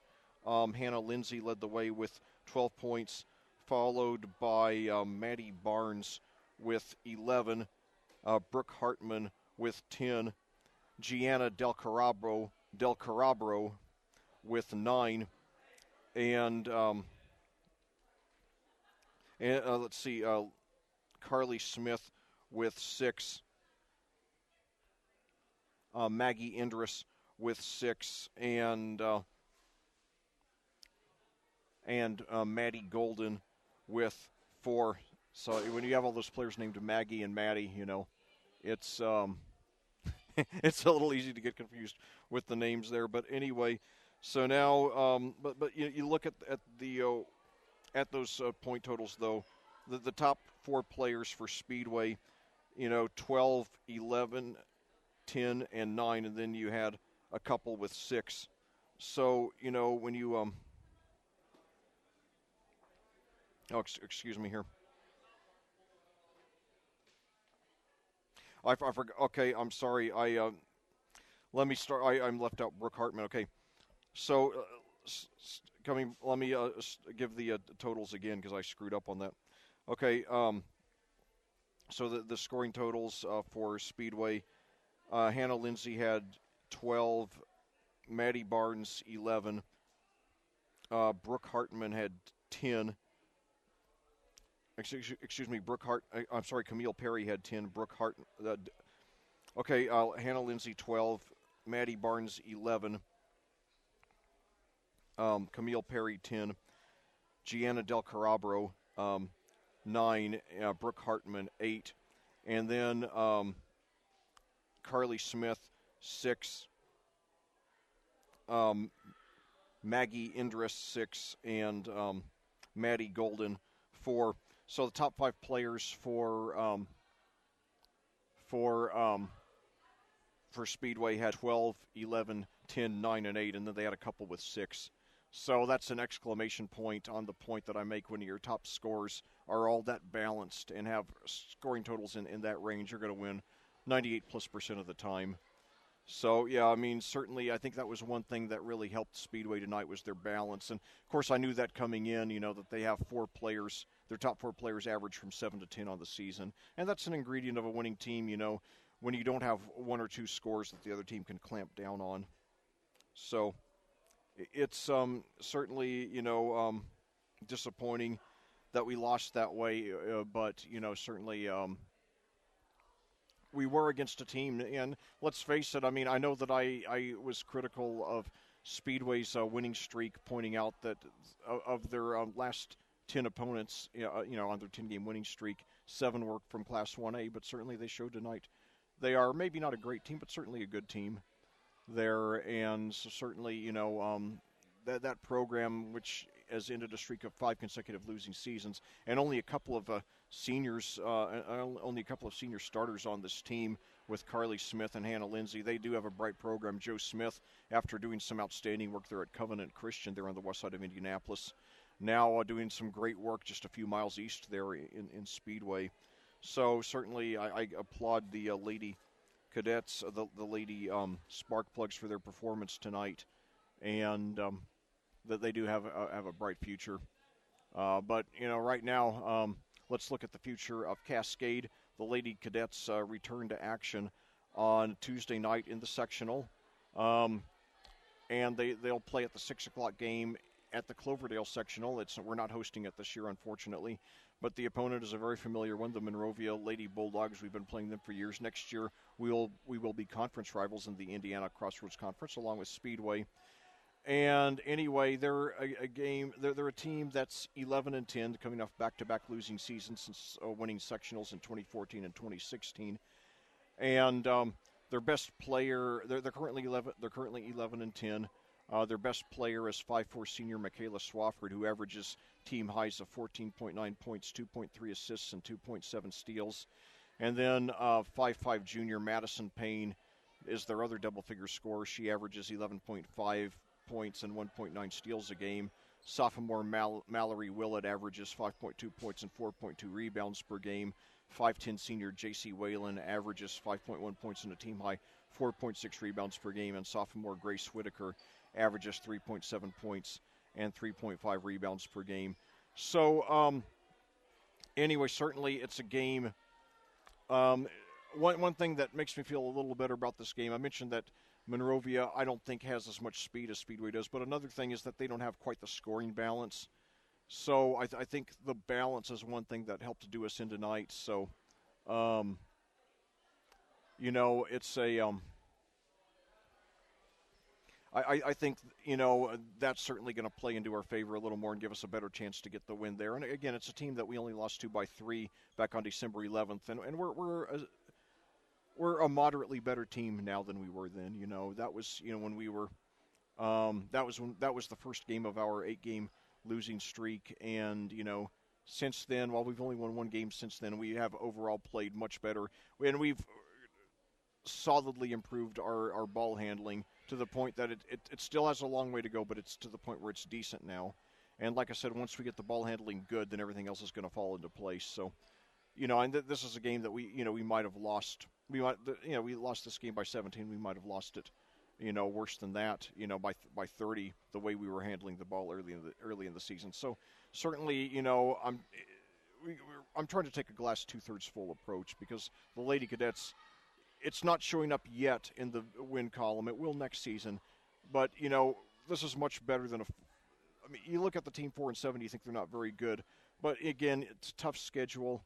Only a third of our teams were in our class. The other 2/3 of our opponents were all in higher classes, and and we've improved a lot during the season. Certainly, we've played a lot more closer games and taken much better care of the basketball, and had a little bit of a setback tonight. Certainly not the way we wanted to close out the regular season, but if we learn, from what went wrong in this game and fix it and come out swinging against Monrovia and make sure we don't repeat those mistakes, then, I think we got a good shot to win that one. Let's take a look, by the way, at the sectional. Like I said, Cascade plays Monrovia Tuesday at 6. Then later in that evening, South Putnam plays North Putnam. South Putnam at 14-7, North Putnam at 13-9. And then the winner of the Cascade Monrovia game will advance to the semifinal on Friday at 6 p.m. to play Western Boone at 13-9, and then the South Putnam North North Putnam winner will advance to play Cloverdale in the second semifinal game around 7:30 on Friday night against Cloverdale, who appears to be the easy favorite to win the sectional. They're 21-3, ranked number 10 in the state in Class 2A, and have a marquee player, one of the top inside players in the state, in Tori Combs, who, when she played us a couple of weeks ago, she was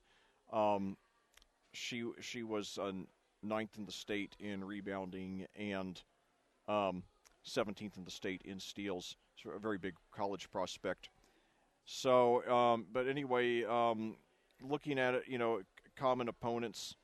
Monrovia, Monrovia's 11-10, but like a lot of schools, a lot of 2A teams has played a relatively weak schedule compared to us. And and again, they only beat us by 3, when we were not as good a team as we are now. But looking at common opponents, Indian Creek beat us both, beat Monrovia by 5 and beat us by 20. Cardinal Ritter beat Monrovia by 15, while we beat Monrovia by 3. Owen Valley beat us both, although Monrovia only by 3, beat us by 44. Monrovia beat Speedway in triple overtime, 67-56. Obviously, Speedway beating us tonight, 68-51. And then Decatur Central beating us both, although Monrovia playing them much closer. Decatur Central beat Monrovia 38-35 and beat us 53-35. North Putnam beat us both. Actually, we played North Putnam a little closer. North Putnam beat Monrovia by 9, beat us by only 3. We both beat Cecina by similar margins. Monrovia by 12. We beat Cecina by 11. South Putnam beat Monrovia by only 1 and then beat us by 19.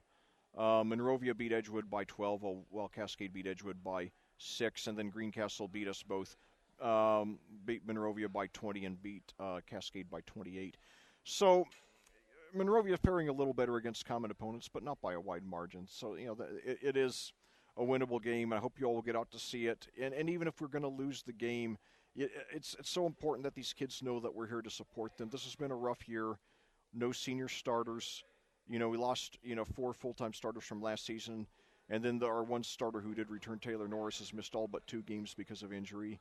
So all of those things have hurt us. And we some of the girls who we probably, who probably ordinarily would have played for the varsity last year didn't get much varsity action because of all the seniors on the team. So maybe that didn't get, maybe would have benefited from playing a little more for the varsity team last season. So there have been a lot of mitigating circumstances, but things, even though it's not showing up in the win column, things still showing that, they are on track for Cascade to have a winning season next season. And hopefully they'll get, a tournament win or two,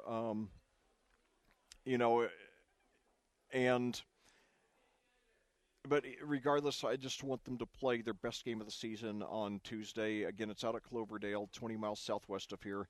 I hope you all, will make the drive. It's just, you take US 40, 15 miles down to US 231, then turn left, go 5 miles south, and it's there. And it's a lovely community of a couple thousand people, and,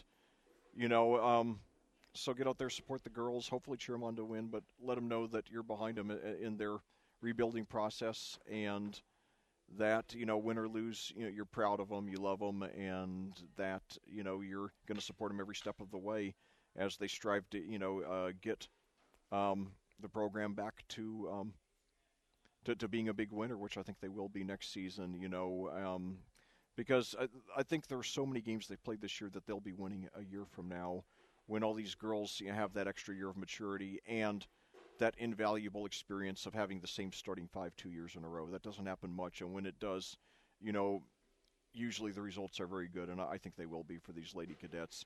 But I want to give the last words to Taylor Mays and Dixie Short, our seniors who just played their final home game.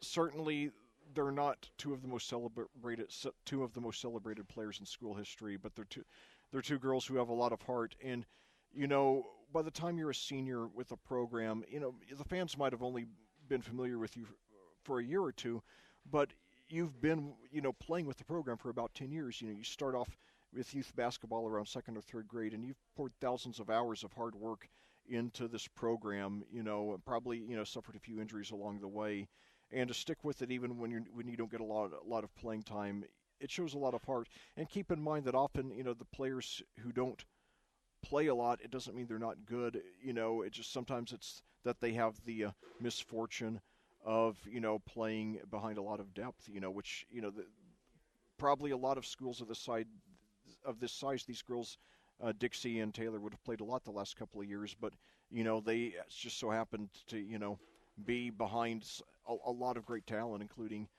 4 players who've graduated the last 2 years who played college ball, but they've still stuck with it, gone to practice every day, worked hard, and they deserve a lot of credit for that. So make no mistake about it, they are very much beloved here in the Cascade program, and they're not only a part of our current success but our future success, because I always emphasize that when a team wins a championship, it's not just the current players who do it, but it's also the former players who worked hard to help the program get in that position. So to Taylor and Dixie, thanks for all you did for us, and hopefully we'll get some wins in the tournament and keep your career going longer. But nevertheless, thanks for all you did for us, and you will never be forgotten. And best wishes to you as you move forward with your lives. And so anyway,